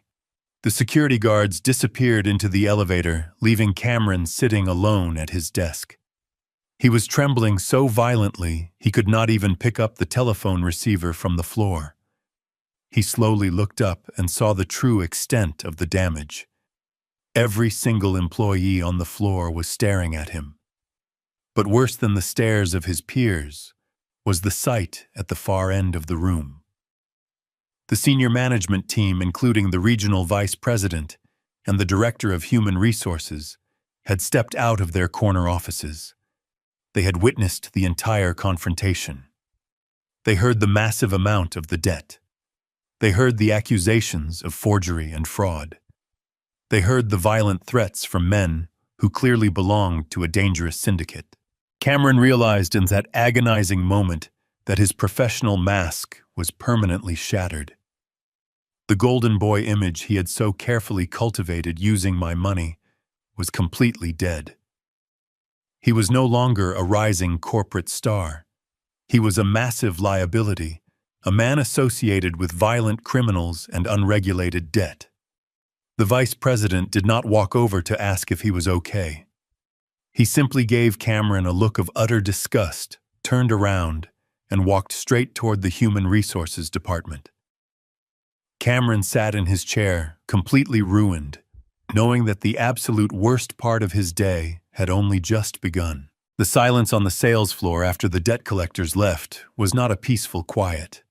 It was the suffocating silence of a graveyard. Cameron sat in his expensive ergonomic chair, entirely frozen, while the 50 other executives in the room stared at him. He did not have to wait long for the corporate machinery to process his public disgrace. Less than 2 minutes after the thugs stepped into the elevator, the executive assistant to the regional vice president walked slowly down the main aisle. She did not carry a notepad. She did not offer a polite greeting. She stopped directly in front of Cameron and told him that his presence was required in the Human Resources Department immediately. She did not ask him to bring his laptop or his current client files. She simply told him to stand up and walk. Cameron stood up on trembling legs. He felt the eyes of every single colleague tracking his movements. These were the men and women he had constantly tried to impress the people he had bragged to about his premium suburban estate and his flawless financial portfolio. Now they were watching him shuffle toward the executive suites like a condemned man walking to the gallows. He felt a cold sweat breaking out across his forehead. He desperately tried to formulate a plan, a persuasive corporate spin that could somehow explain away the violent threats and the $80,000 unregulated loan. He believed he could talk his way out of anything because my stolen money had always bought him a second chance. He was escorted into a pristine glass-walled office at the far end of the building. The room was freezing cold. Sitting behind a massive polished desk was the director of human resources, a severe woman who viewed employees entirely as assets or liabilities. Standing by the floor-to-ceiling window, with his arms crossed tightly, was the regional vice president. Cameron took a seat in the single chair positioned in front of the desk. He opened his mouth and tried to speak, attempting to apologize for the disruption and promising that the issue was just a minor personal misunderstanding. The human resources director raised her hand and silenced him instantly. She told him that there was absolutely nothing to discuss and that his employment with the firm was terminated effective immediately. Cameron gasped. He gripped the armrests of his chair, pleading for his job. He reminded them of his recent sales numbers and his dedication to the company. The vice president turned away from the window and looked at my son with absolute contempt. He explained that a prestigious financial institution manages millions of dollars in client capital. They operate on absolute trust and rigorous ethical standards. Having two heavily tattooed syndicate enforcers walk onto an open sales floor and publicly threaten to shatter a broker's kneecaps over a massive fraudulent debt is the ultimate catastrophic breach of their corporate morality clause. The vice president told Cameron that his mere presence in the building was a toxic liability. Desperate men drowning in unregulated debt are the exact type of employees who commit corporate embezzlement and client fraud. The company could not afford to let him near another financial ledger ever again. The human resources director slid a single sheet of paper across the desk. It was a formal notice of termination with extreme cause. Because he was being fired for gross violations of the company ethics policy, he was completely stripped of his severance package. His unvested stock options were instantly canceled. His premium corporate health insurance was terminated on the spot. But the destruction of his career was not the end of the meeting. It was merely the opening act. The director opened a thick manila folder resting on her desk and pulled out a stack of printed credit card statements. She looked Cameron directly in the eyes and brought up the incident at the premium steakhouse the day before. She noted that his corporate card had been repeatedly declined in front of prospective clients, causing a massive embarrassment for the firm. She explained that when the accounting department looked into the issue, they discovered that the primary financial guarantor, his father, had completely severed ties and dissolved the backing account. This sudden loss of financial security, combined with the public revelation of his $80,000 shadow debt, triggered an automatic internal security protocol. The director leaned forward and delivered a blow that completely shattered whatever remaining sanity my son possessed. She informed him that the company was officially freezing his final paycheck and initiating a comprehensive forensic audit of his expense reports for the past 3 years. Every single client dinner, every premium flight, every luxury hotel stay he had charged to the company would be scrutinized by internal fraud investigators. The vice president stepped closer to the desk and laid out the terrifying stakes. He told Cameron that if the auditors found even a single dollar of misappropriated corporate funds or inflated personal expenses, they would not handle it internally. They would bundle the evidence and hand it directly over to the district attorney to pursue felony fraud charges. Cameron felt the room spinning. For years, he had treated his corporate expense account like a personal slush fund, loosely justifying lavish lunches and expensive drinks to maintain his wealthy facade. He knew exactly what the auditors would find. He realized that losing his job was no longer his biggest problem. His own reckless vanity had placed him directly in the crosshairs of a federal prison sentence. He tried to take a deep breath, but his lungs felt incredibly tight. The human resources director pressed a button on her desk phone, summoning building security. 2 uniformed guards entered the office. They did not ask Cameron to leave, they ordered him to stand. They confiscated his corporate identification badge, his secure access fob, and his company-issued smartphone. He was completely disconnected from the corporate network. The guards flanked him on both sides and marched him out of the human resources suite back onto the open sales floor. The entire department was completely silent, watching the final public degradation of a man who used to mock anyone who drove a cheaper car than he did. A flat, unfolded cardboard box was waiting on his desk. The security guards instructed him to pack his personal belongings and gave him exactly 3 minutes to do so. Cameron reached out with shaking hands. He had very little to take. The company owned the computer, the monitors, and the expensive leather chair. He packed a few high-end pens, a custom coffee mug, and a framed photograph of himself and Brittany smiling arrogantly on a luxury vacation I had secretly paid for. He placed the frame at the bottom of the box. He looked around at the faces of his colleagues, hoping to see a single expression of sympathy or support. Every single person averted their eyes. He was a ghost to them now. The guards instructed him to pick up the box and walk.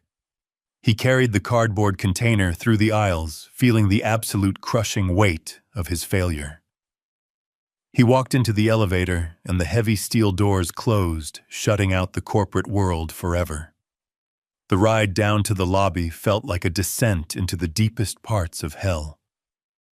He stared at his own reflection in the polished metal doors. He looked completely broken, his shoulders slumped, and his face hollowed out by terror. He stepped out into the lobby and walked past the marble reception desk. The young woman sitting there watched him leave, knowing exactly why he was carrying that box. Cameron pushed his weight against the heavy revolving glass doors and stumbled out onto the bustling city sidewalk. The afternoon sun beat down on his shoulders. He stood on the concrete, surrounded by thousands of busy professionals rushing back to their secure jobs. He had nowhere to go. He could never work in the financial sector again, because his reputation was permanently destroyed and his record would soon be flagged for internal fraud. He had absolutely no money to his name. He had no house to return to. And the ticking clock established by the violent men who visited him was still running. He had 3 days to find $90,000, or his life would end in unimaginable physical pain. He was standing on the street, completely unemployable, entirely bankrupt, and profoundly alone. The invisible landlord he had abused had taken away his shelter and his survival, all without throwing a single punch. The sun set on Tuesday, leaving my son in total darkness, both literally and figuratively. He had spent the entire evening sitting on a wooden bench in a public park, because he could not bear the thought of returning to the squalid motel room to face his furious wife. The ticking clock the debt collectors had established was hammering inside his skull with every heartbeat. He had roughly 72 hours to produce $90,000, or the violent men in the cheap suits would return to shatter his legs. He was completely out of options. He could not secure a bank loan. He could not ask his former colleagues for help. He had absolutely nothing left to sell. As the night deepened, the sheer terror of physical pain began to warp his mind. He descended into a state of absolute criminal desperation. His massive ego completely took over, rewriting the narrative to justify the unthinkable. He convinced himself that I was the villain of his story. He rationalized that my money was rightfully his, and that I was maliciously withholding the funds that could save his life. He remembered the substantial life insurance payout I had received after his mother passed away. It was the exact same pool of money he had publicly demanded at the barbecue just 3 days ago. He decided that asking was no longer an option. He was going to take it by force. He formulated a reckless plan fueled by panic and entitlement. He knew I kept my important financial documents, banking ledgers, and emergency checkbooks inside the heavy steel safe in my home office. He believed that if he could just get inside my house, he could physically corner me. He planned to wake me up in the middle of the night, intimidate me with the sheer force of his anger, and force me to write a massive check. If I refused, he intended to force me to log into my banking portal and initiate a direct wire transfer to his account. He was entirely prepared to cross the ultimate line from an abusive son to a violent home invader. At 2:00 in the morning, the suburban streets of my neighborhood were completely deserted. The only sound was the low hum of the streetlights, casting pools of pale yellow light onto the empty asphalt. Cameron drove his car into my subdivision, but he did not pull into my driveway. He parked 3 blocks away, pulling his vehicle into the shadows of a large oak tree. He turned off the engine and sat in the dark for several minutes, gathering his nerve. He stepped out of the car and began the long walk toward the house he grew up in. He kept his head down, avoiding the glowing cones of the streetlights, moving like a thief in the night. He reached the edge of my property and slipped silently through the side gate. He walked into the backyard, stepping carefully over the grass to avoid making any noise. He approached the rear of the house. Every single window was completely dark. He pressed his face against the glass of the kitchen door, trying to peer inside, but the heavy curtains were drawn shut. He reached for the handle of the sliding patio door and pulled, but it refused to budge. The heavy wooden dowel I had placed in the track held the door firmly closed. Cameron realized he could not simply pick a lock or force a door open. He needed to break the perimeter.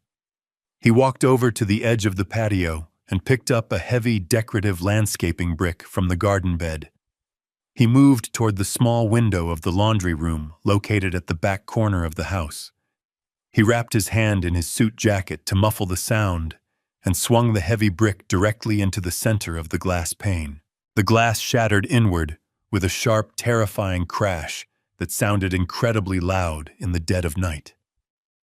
Cameron froze, pressing his back against the brick wall of the house, waiting to see if alarms would sound or if lights would suddenly flick on. The neighborhood remained perfectly silent. He reached his hand through the jagged hole in the window, feeling around for the interior latch. A sharp piece of broken glass sliced deep into the palm of his hand. He hissed in pain, pulling his hand back to see dark blood welling up in the moonlight. He wiped the blood on his trousers, ignoring the stinging pain. He reached back inside, unfastened the latch, and shoved the window upward.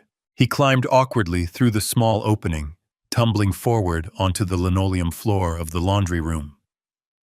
He was breathing heavily, his heart pounding with the massive adrenaline rush of committing a major felony. He stood up and brushed the shards of glass off his clothes. He reached into his pocket and pulled out a heavy pair of solid brass knuckles. He had purchased them years ago as a novelty item during a bachelor party, but tonight he slipped them over his fingers with malicious intent. He was entirely ready to use them against his own father. He stepped out of the laundry room and into the main hallway.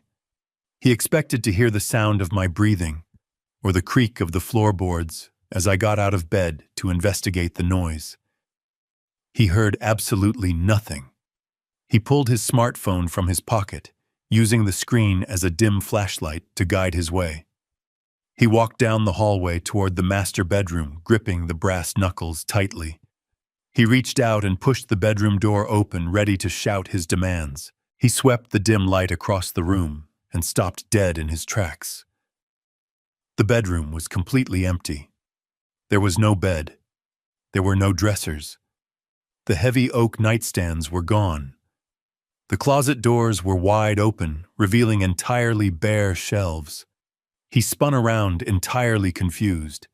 He ran back out into the hallway and moved toward the home office. He kicked the door open. The heavy steel safe was gone. The grand mahogany desk was gone. The bookshelves were completely stripped. Panic began to rise in his chest, replacing the violent adrenaline. He ran into the living room, the largest space in the house. He shined his phone light across the floor. The sofa, the television, the coffee table, the rugs, everything had been completely removed. The house was an empty, echoing shell. When I finalized the sale of his house with the commercial developer, I also realized that my own physical safety was completely compromised. I knew exactly how my son reacted when he was denied what he wanted. I had immediately hired a premium moving company to pack up my entire life on Monday morning. By Monday evening, I had completely vacated the premises, relocating to a secure, temporary residence that Cameron knew absolutely nothing about. Cameron stood in the center of the empty living room, listening to his own rapid breathing echoing off the bare walls. He realized I was gone and his massive, violent plan had completely evaporated into thin air. Then the beam of his phone light caught something sitting in the very center of the room. It was a single metal folding chair, the exact same type of cheap folding chair I had been sitting in at his barbecue when he assaulted me. He walked slowly toward the chair, completely bewildered. As he got closer, he noticed a small detail in the upper corner of the room, directly facing the chair. It was a high-definition security camera mounted securely to the wall, and right in the center of the black lens, a tiny red light was blinking steadily. Cameron stared at this blinking red light. The horrifying realization washed over him like a bucket of ice water. The house was not just empty, it was a trap. I had anticipated his exact level of desperation. I knew he would come looking for the money. I had instructed Fletcher to install the state-of-the-art night vision camera before I left. The camera was not recording to a local hard drive that Cameron could simply smash. It was connected to an independent cellular router, streaming high-definition video and audio directly to a secure legal server located in Fletcher's downtown law firm. Cameron looked down at his own hands. He was standing inside a house he had just broken into. His hand was bleeding profusely from the smashed window, leaving a trail of physical DNA directly to the point of entry. He was wearing brass knuckles demonstrating clear, premeditated, violent intent, and he was staring directly into a camera lens that was currently broadcasting his felony burglary to a server he could never reach. He had walked directly into the jaws of a legal bear trap, and the heavy steel teeth had just snapped shut around his ankle. He dropped the brass knuckles onto the hardwood floor, the heavy metal making a loud clattering sound in the empty room. He fell to his knees in the dark, finally understanding that he was completely and utterly defeated. Cameron remained kneeling on the bare hardwood floor of my former living room, completely mesmerized by the tiny blinking red light of the security camera. He did not know that the moment the glass of the laundry room window shattered, a sophisticated silent alarm had immediately triggered. I had not relied on a cheap standard alarm system that simply blares a loud siren to scare off teenage vandals. I had instructed Fletcher to hire a premium private security monitoring firm. The second the glass broke, a live high-definition feed of the interior was instantly transmitted to a dedicated dispatcher sitting in a secure facility miles away. The dispatcher saw a man covered in blood climbing through a broken window and immediately contacted the local police department, reporting a verified active burglary in progress. Because the burglary was confirmed via live video feed, the police response was instantaneous and overwhelming. The officers did not use their sirens. They did not want to spook the intruder and cause a dangerous hostage situation or a frantic foot chase through the dark neighborhood. 4 separate police cruisers glided into the subdivision with their headlights completely turned off. They moved like silent metal predators rolling to a stop at the edges of my property boundary. Heavily armed officers stepped out of the vehicles, gently clicking their car doors shut to avoid making any metallic sounds. They quickly fanned out, establishing a tactical perimeter that completely surrounded the house. They covered the backyard, the side gates, and the front driveway, blocking every conceivable escape route. Cameron was locked inside a heavily guarded box, and he had absolutely no idea. Inside the empty house, the adrenaline that had drained from Cameron suddenly flooded back into his veins, turning into sheer, unfiltered panic. He realized he had to get out of the house immediately, before anyone checked the camera footage. He scrambled to his feet, his expensive leather shoes slipping awkwardly on the polished wood floor. In his blind haste, he reached down and grabbed the heavy, solid brass knuckles he had dropped moments earlier, shoving them deep into the pocket of his suit jacket. He thought he was just retrieving his personal property. He did not realize he was actively securing the exact piece of physical evidence that would guarantee a massive prison sentence. He ran back toward the hallway, breathing heavily, desperately looking for an exit. He considered going back through the laundry room window, but the jagged glass was covered in his own blood, and climbing out headfirst would be incredibly slow and dangerous.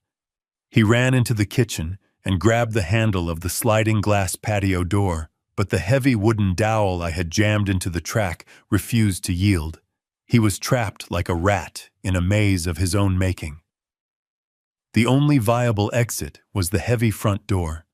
He sprinted down the main corridor, his footsteps echoing loudly against the bare walls.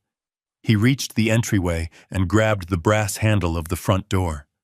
He foolishly believed that if he could just get outside and disappear into the shadows, he could run the 3 blocks back to his parked car and escape into the night. He pulled the heavy wooden door open and stepped out onto the front porch. The absolute darkness of the peaceful suburban night was instantly obliterated. The moment his foot touched the concrete steps, 4 massive police floodlights flared to life simultaneously. They were mounted on the cruisers parked at the end of the driveway, and they completely blinded him. The intense white light washed over his wrinkled corporate suit, and his bleeding hand illuminating his crime for everyone to see. Before his eyes could even adjust, a chorus of deep, authoritative voices shattered the silence of the neighborhood. 3 officers were standing directly at the bottom of the porch steps with their duty weapons drawn and aimed directly at the center of his chest.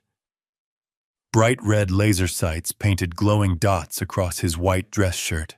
The lead officer screamed for Cameron to raise his hands and step away from the door. Cameron was completely paralyzed by the sudden, blinding ambush. He had lived his entire life in a pristine bubble of corporate privilege where conflicts were resolved with angry emails and passive-aggressive boardroom meetings. He had never faced the terrifying reality of lethal force. He dropped to his knees instantly, sobbing uncontrollably, raising his bleeding hands high above his head. He did not try to run. He did not try to argue or demand a police supervisor like he had done earlier that afternoon at his former estate. The raw, primal fear completely stripped away his arrogant facade. He was weeping like a terrified child, begging the officers not to shoot him. 2 officers rushed up the concrete steps, grabbing his arms and violently forcing him down flat onto his stomach. They pressed his face hard against the rough concrete of the porch, scraping his cheek. An officer planted a heavy knee between his shoulder blades, pinning him securely to the ground, while another officer forcefully wrenched his arms behind his back. The cold, heavy steel of the handcuffs clicked tightly around his wrists, locking his hands together. They hauled him roughly to his feet, completely ignoring his whimpers of pain. They marched him down the driveway and shoved him hard against the warm metal hood of a police cruiser. The senior officer began conducting a thorough physical search incident to a felony arrest. He patted down Cameron's legs and torso, checking for concealed weapons or stolen property. The officer slid his gloved hand into the right pocket of Cameron's suit jacket. His fingers closed around the heavy, cold chunk of metal. The officer pulled his hand out and held the solid brass knuckles up under the glaring beam of the floodlights. The entire atmosphere among the police officers instantly shifted from a standard property crime response to an extreme high threat level. The senior officer looked at Cameron with absolute disgust. He informed my son that breaking a window to enter an empty dwelling was a standard burglary charge. But bringing a deadly blunt force weapon into a home invasion completely altered the legal landscape. The officer explicitly told Cameron that the brass knuckles demonstrated clear, premeditated intent to cause severe bodily harm or death to the occupant of the house. The criminal charges were immediately upgraded on the spot. He was no longer just being arrested for breaking and entering or property damage. He was now facing violent felony charges, including armed burglary and possession of a deadly weapon during the commission of a felony. Cameron pressed his bruised face against the metal hood of the police car, weeping uncontrollably, as the officer read the catastrophic list of charges. The $80,000 unregulated debt, the ruined corporate career, and the lost suburban home were suddenly the least of his problems. He was going to a maximum security county jail immediately. Because he was charged with a violent armed felony, there would be absolutely no option for a quick bail release or a sympathetic judge. He had walked into the darkness hoping to violently steal his financial salvation, and he had walked directly into the absolute end of his life as a free man. I watched the entire event unfold the next morning on the secure video file Fletcher sent to my new laptop, and I did not feel a single ounce of pity. Wednesday morning brought a crisp breeze through the downtown financial district.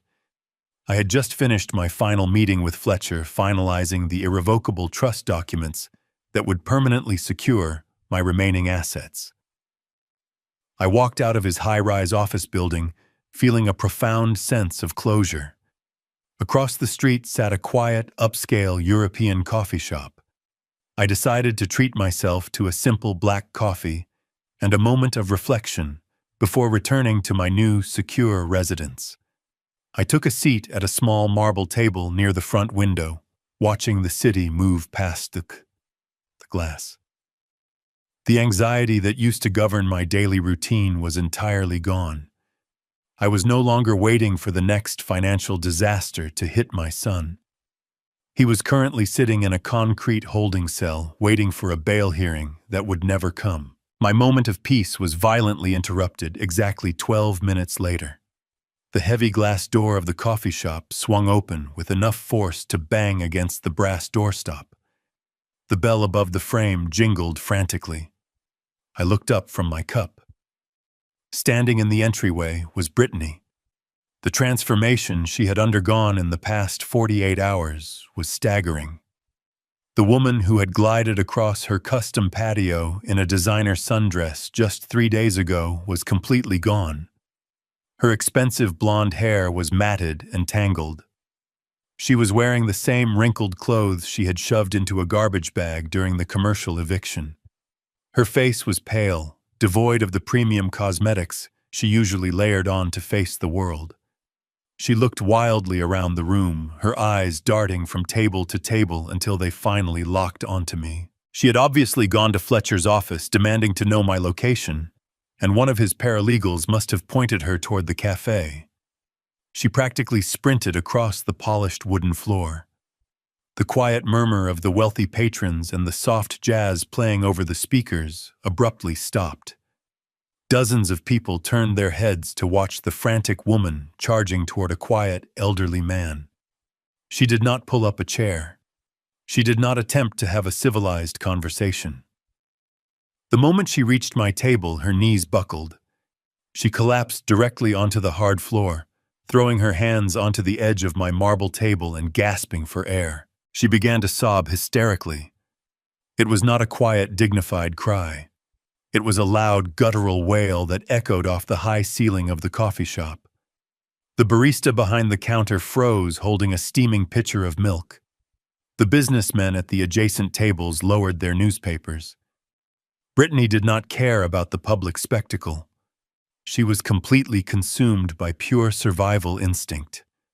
She looked up at me with tears streaming down her face, her mascara ruined and smeared across her cheeks. She begged me to save her life.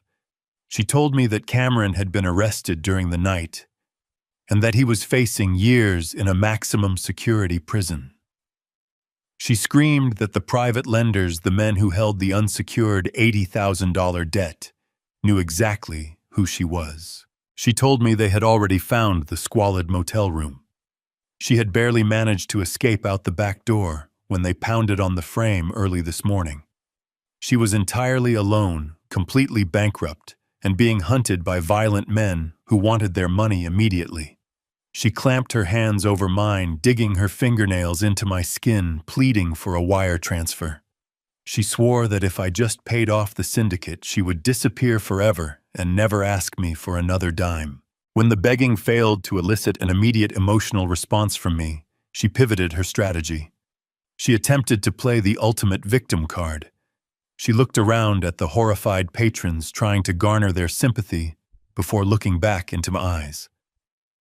She lowered her voice to a desperate whisper, claiming that she was never the enemy. She threw her own husband entirely under the bus without a second thought. She told me she had always been terrified of Cameron. She claimed his anger issues were out of control and that he forced her to take out that shadow loan to fund his failing business. She painted herself as a helpless hostage, trapped in a toxic marriage, forced to go along with his cruel treatment of me just to survive his temper. She looked at me with wide, innocent eyes, hoping my paternal instinct would override my logic, hoping I would see her as a frightened daughter who needed a savior. I sat perfectly still, allowing her to finish her elaborate performance. I gently pulled my hands out from under her desperate grip. I reached for my porcelain cup and took a slow, measured sip of my black coffee. The dark roast was bitter and hot, offering a perfect grounding sensation. I placed the cup back onto the saucer, letting the ceramic clink softly in the silent room. I looked down at the woman kneeling in front of me. I did not feel an ounce of anger. I felt nothing but cold, absolute clarity.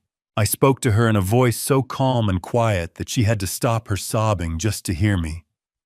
I completely ignored her fabricated story about being a helpless victim. I transported her back to the 4th of July barbecue. I painted the picture for her using precise words. I reminded her of the exact angle of the afternoon sun. I reminded her of the smell of the grilled meat. I reminded her of the precise moment Cameron stepped into my personal space and began jabbing his finger violently into my chest. I watched the color completely drain from her already pale face as I recounted the event. I asked her if she remembered what she was doing, while my son struck me 13 separate times, while he called me a freeloader and a parasite. She stammered, unable to form a coherent sentence. I answered the question for her. I told her she was standing by the outdoor kitchen, leaning against the expensive stone counter, leaning into the sunlight. I told her she was holding her premium smartphone up, with both hands perfectly framing the assault. And most importantly, I reminded her that she was smiling. I leaned forward, resting my arms on the table, closing the distance between us. I told her that she did not look terrified of her husband in that moment. She looked thoroughly entertained.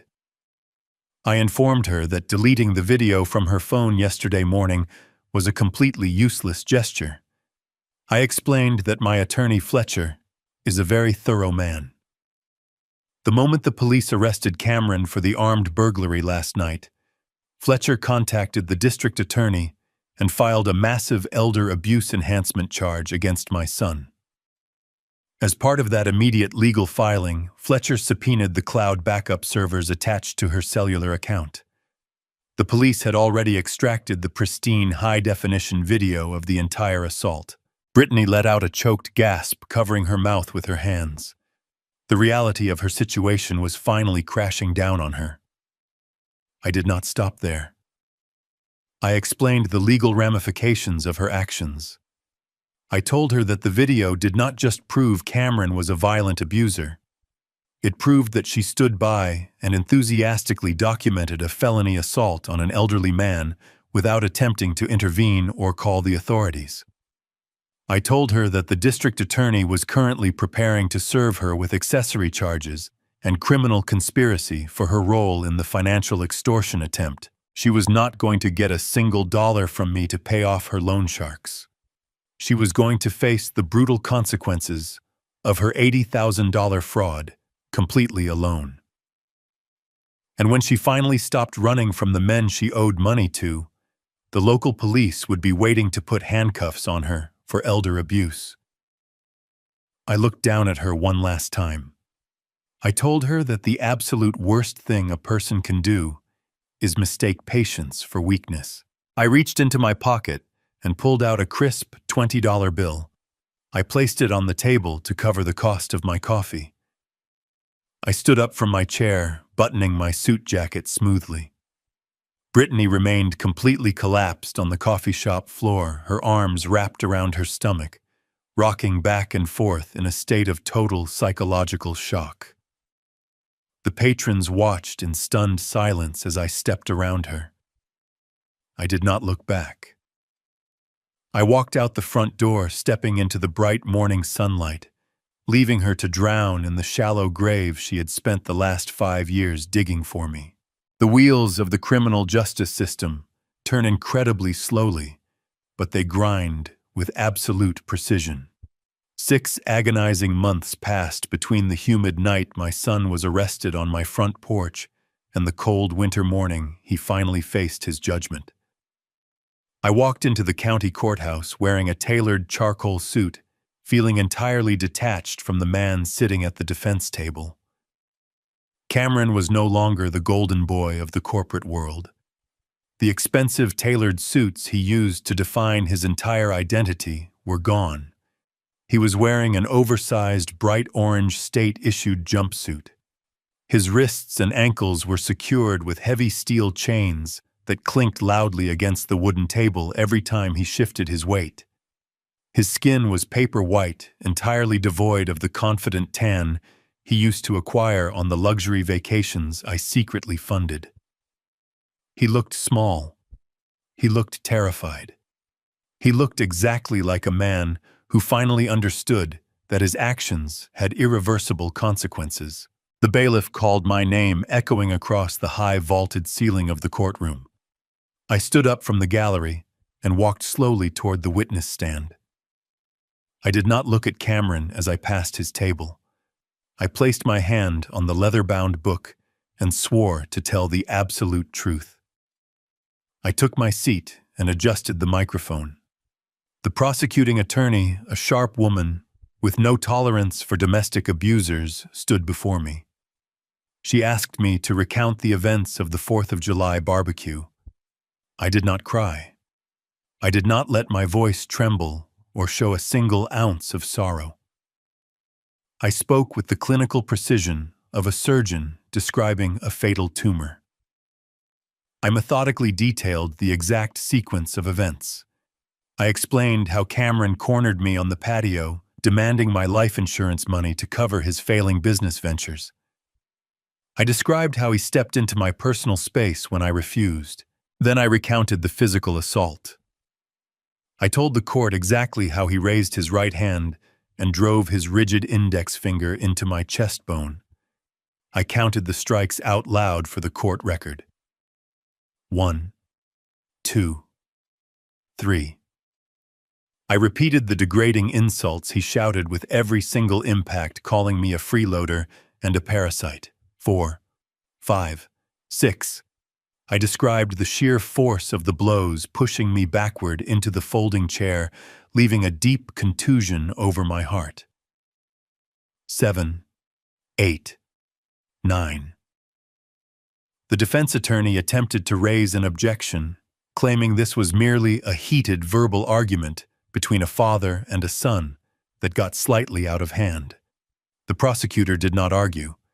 She simply turned to the judge and introduced the state's primary piece of physical evidence. She requested permission to play the video footage subpoenaed directly from the cloud backup servers attached to Brittany's cellular account.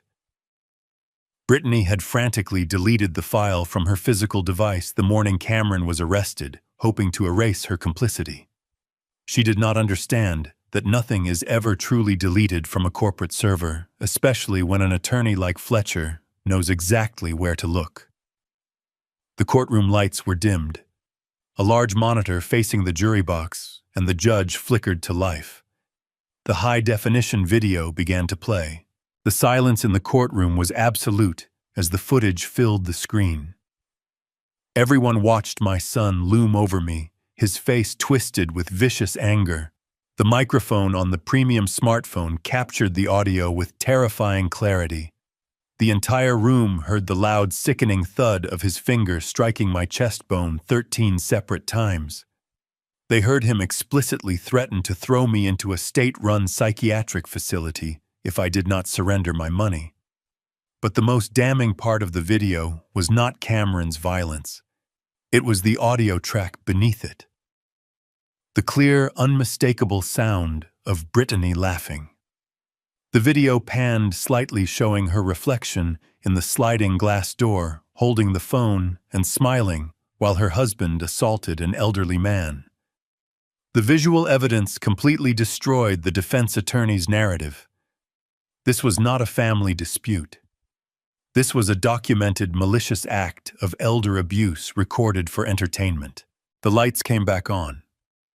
The judge, a stern man with decades of experience on the bench, stared down at the defense table with pure, unadulterated disgust. Cameron was openly weeping into his chained hands, completely broken by the public broadcast of his true nature. The judge did not mince words when he delivered his ruling. He addressed Cameron directly, stating that in all his years presiding over criminal cases, he had rarely seen a defendant display such profound arrogance and cruelty toward his own flesh and blood.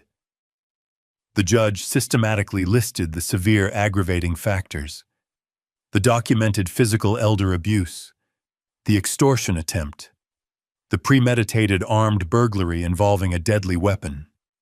The judge explained that bringing solid brass knuckles to a home invasion demonstrated a clear willingness to commit lethal violence to secure financial gain. The judge picked up his wooden gavel. He stated that society must be protected from predators who believe their financial desires supersede human life.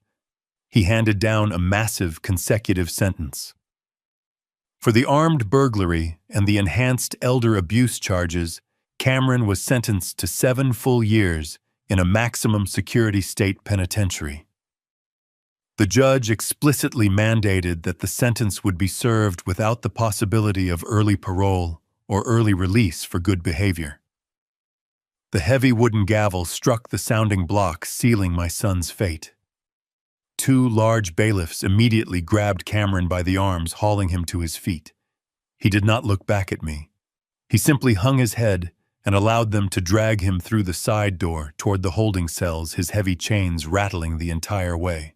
The trial was officially adjourned, but the absolute justice I had engineered was not quite finished. Brittany was sitting in the back row of the public gallery. She had attended the sentencing, hoping to silently observe the destruction of her husband.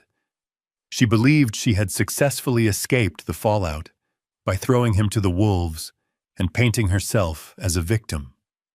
She stood up, smoothing her cheap coat, entirely relieved that the ordeal was over.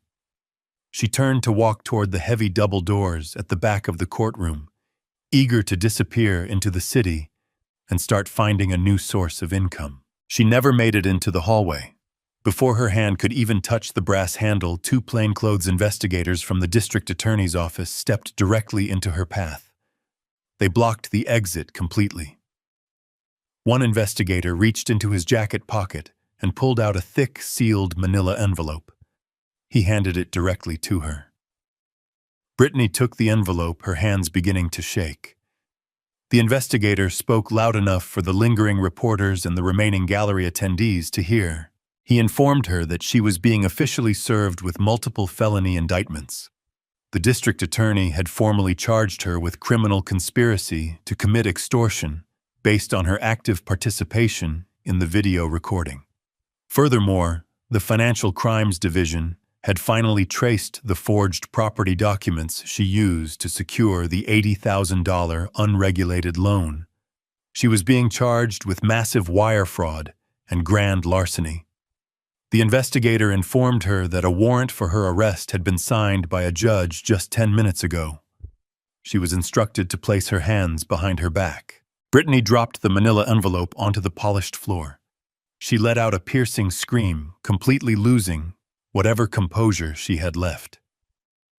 She begged the investigators, claiming she had no money for a lawyer and that she would be killed by the private lenders if she was sent to jail. The investigators ignored her entirely. They snapped a pair of cold steel handcuffs around her wrists, securing them tightly. They marched her right back down the center aisle of the courtroom, Sir Frog, marching her past the empty defense table where her husband had just been condemned. I remained seated in the witness stand, watching her get dragged through the very same side door Cameron had disappeared behind. The snare I had set the day they locked me out of my own money had completely closed around both of them. They had walked into the courtroom believing they could outsmart the consequences of their arrogance. They both walked out in steel chains, completely ruined by the truth. 365 days have passed since the heavy wooden gavel fell inside that county courtroom. 1 full year since the heavy steel chains locked around the wrists, surpits of the people who believed they could abuse me without consequence.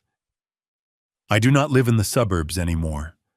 I left the manicured lawns, the neighborhood associations, and the toxic proximity to my former life far behind. I am standing on the expansive wraparound wooden deck of a newly purchased custom-built cabin. It sits high up in the mountains, completely secluded from the noise of the city. The air up here is incredibly thin and sharp, smelling of old pine needles and fresh cedar. Directly below my property lies a pristine alpine lake, its surface as smooth and reflective as a massive pane of dark blue glass. I am 64 years old today, and I have never felt healthier or more alive. The chronic tension that used to live in my shoulders, the constant underlying anxiety of managing my son's chaotic financial disasters, is entirely gone. The bruise on my chest faded a long time ago, but the lesson it taught me remains perfectly intact. I spend my mornings fishing on the quiet lake, and my evenings reading thick historical biographies by the massive stone fireplace in my living room. I do not have a television. I do not have a social media account. I have intentionally engineered a life of absolute profound silence. The sound of tires crunching slowly over the long gravel driveway breaks the afternoon quiet. I lean against the heavy wooden railing of the deck and watch a sleek black luxury sedan pull to a stop near my truck. The driver's side door opens and Fletcher steps out.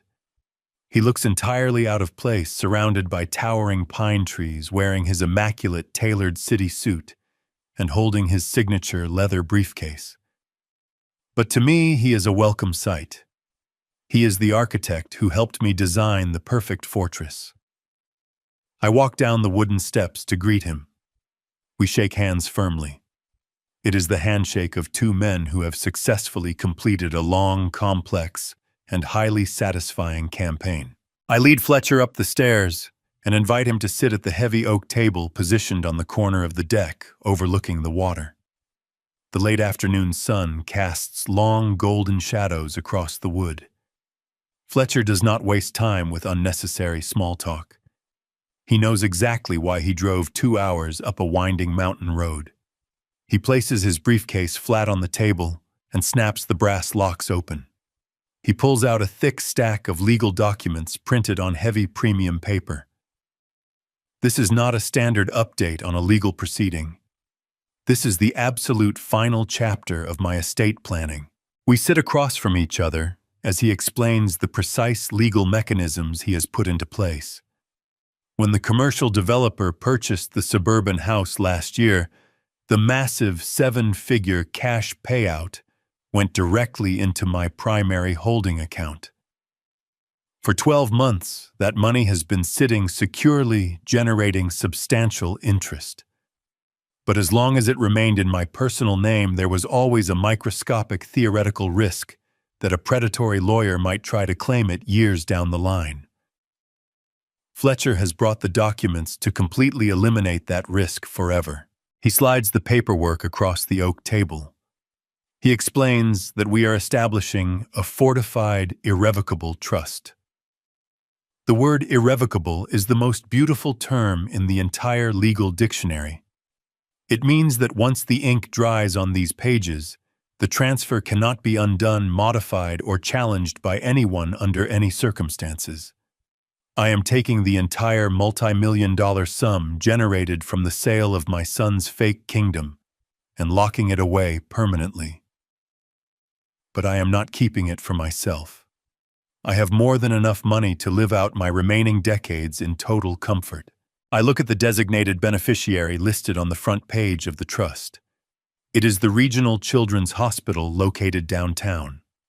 It is a facility dedicated to treating pediatric oncology patients, families who are facing unimaginably cruel circumstances through absolutely no fault of their own. I am transferring the entirety of the house proceeds directly into their endowment fund. The money that my son demanded to fund his arrogant vanity project, the wealth he believed he was entitled to by blood, will now go toward buying advanced medical equipment and paying for the treatments of innocent children. Fletcher points to a specific clause buried deep within the legal text. He reads it aloud to me just to ensure I fully appreciate the ironclad nature of his work. The clause explicitly disinherits Cameron and Brittany by name. It legally defines them as hostile actors and completely strips them of any future rights to contest my estate when I eventually pass away. Fletcher tells me that even if Cameron serves his entire 7-year prison sentence and somehow manages to find a sleazy attorney willing to file a frivolous lawsuit, he will hit a solid brick wall. The money is legally completely out of his reach for the rest of eternity. I pick up the heavy gold pen resting on top of the documents. I look out over the pristine lake, watching a pair of eagles circling high above the water. I do not feel a single pang of regret. I do not mourn the loss of my legacy, because my true legacy is sitting right here on this table. I am not leaving behind a spoiled, violent heir. I am leaving behind a massive shield of protection for people who actually need it. I press the tip of the pen to the paper. I sign my name on the primary transfer line. I turn the page and sign the secondary authorizations. I initial the specific disinheritance clauses. With every stroke of the pen, I feel the remaining microscopic tethers to my past snapping completely. I push the finalized documents back across the table to Fletcher.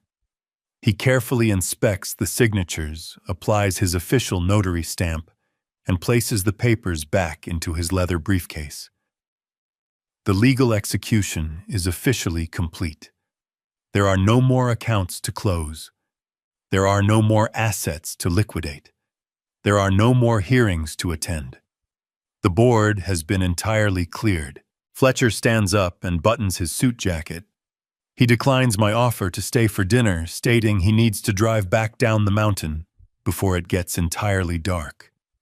He shakes my hand one final time, looking me in the eyes, and telling me it has been an absolute privilege to represent me. I watch him walk down the stairs, get into his black sedan, and drive slowly away. The sound of the tires fades into the distance until the absolute silence of the mountain returns, wrapping around my cabin like a heavy protective blanket. I am completely alone. I have no son. The man who shares my DNA is a convicted violent felon wearing an orange jumpsuit, sleeping on a thin mattress in a concrete cell. I have no daughter-in-law. The woman who laughed at my pain is currently sitting in a federal facility facing massive conspiracy and fraud charges. They do not exist in my reality anymore. They are nothing more than cautionary tales, ghosts of a terrible past that I successfully defeated. I walk inside the warm cabin and step into the rustic kitchen. I open the heavy wooden cabinet above the counter and take down a bottle of 20-year-old premium bourbon. I reach for a heavy crystal glass, the only ornate item I brought with me from my old life. I pour a generous measure of the dark amber liquid. The rich smell of toasted oak and vanilla fills the air. I do not pour this drink to drown any lingering sorrows.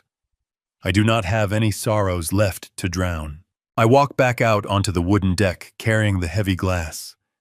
The sun is just beginning to dip below the jagged peaks of the distant mountains, painting the sky in brilliant shades of dark purple and fiery orange. The cold mountain breeze washes over my face. I look out at the vast, beautiful emptiness of my new world. I raise the crystal glass, holding it up toward the fading sunlight.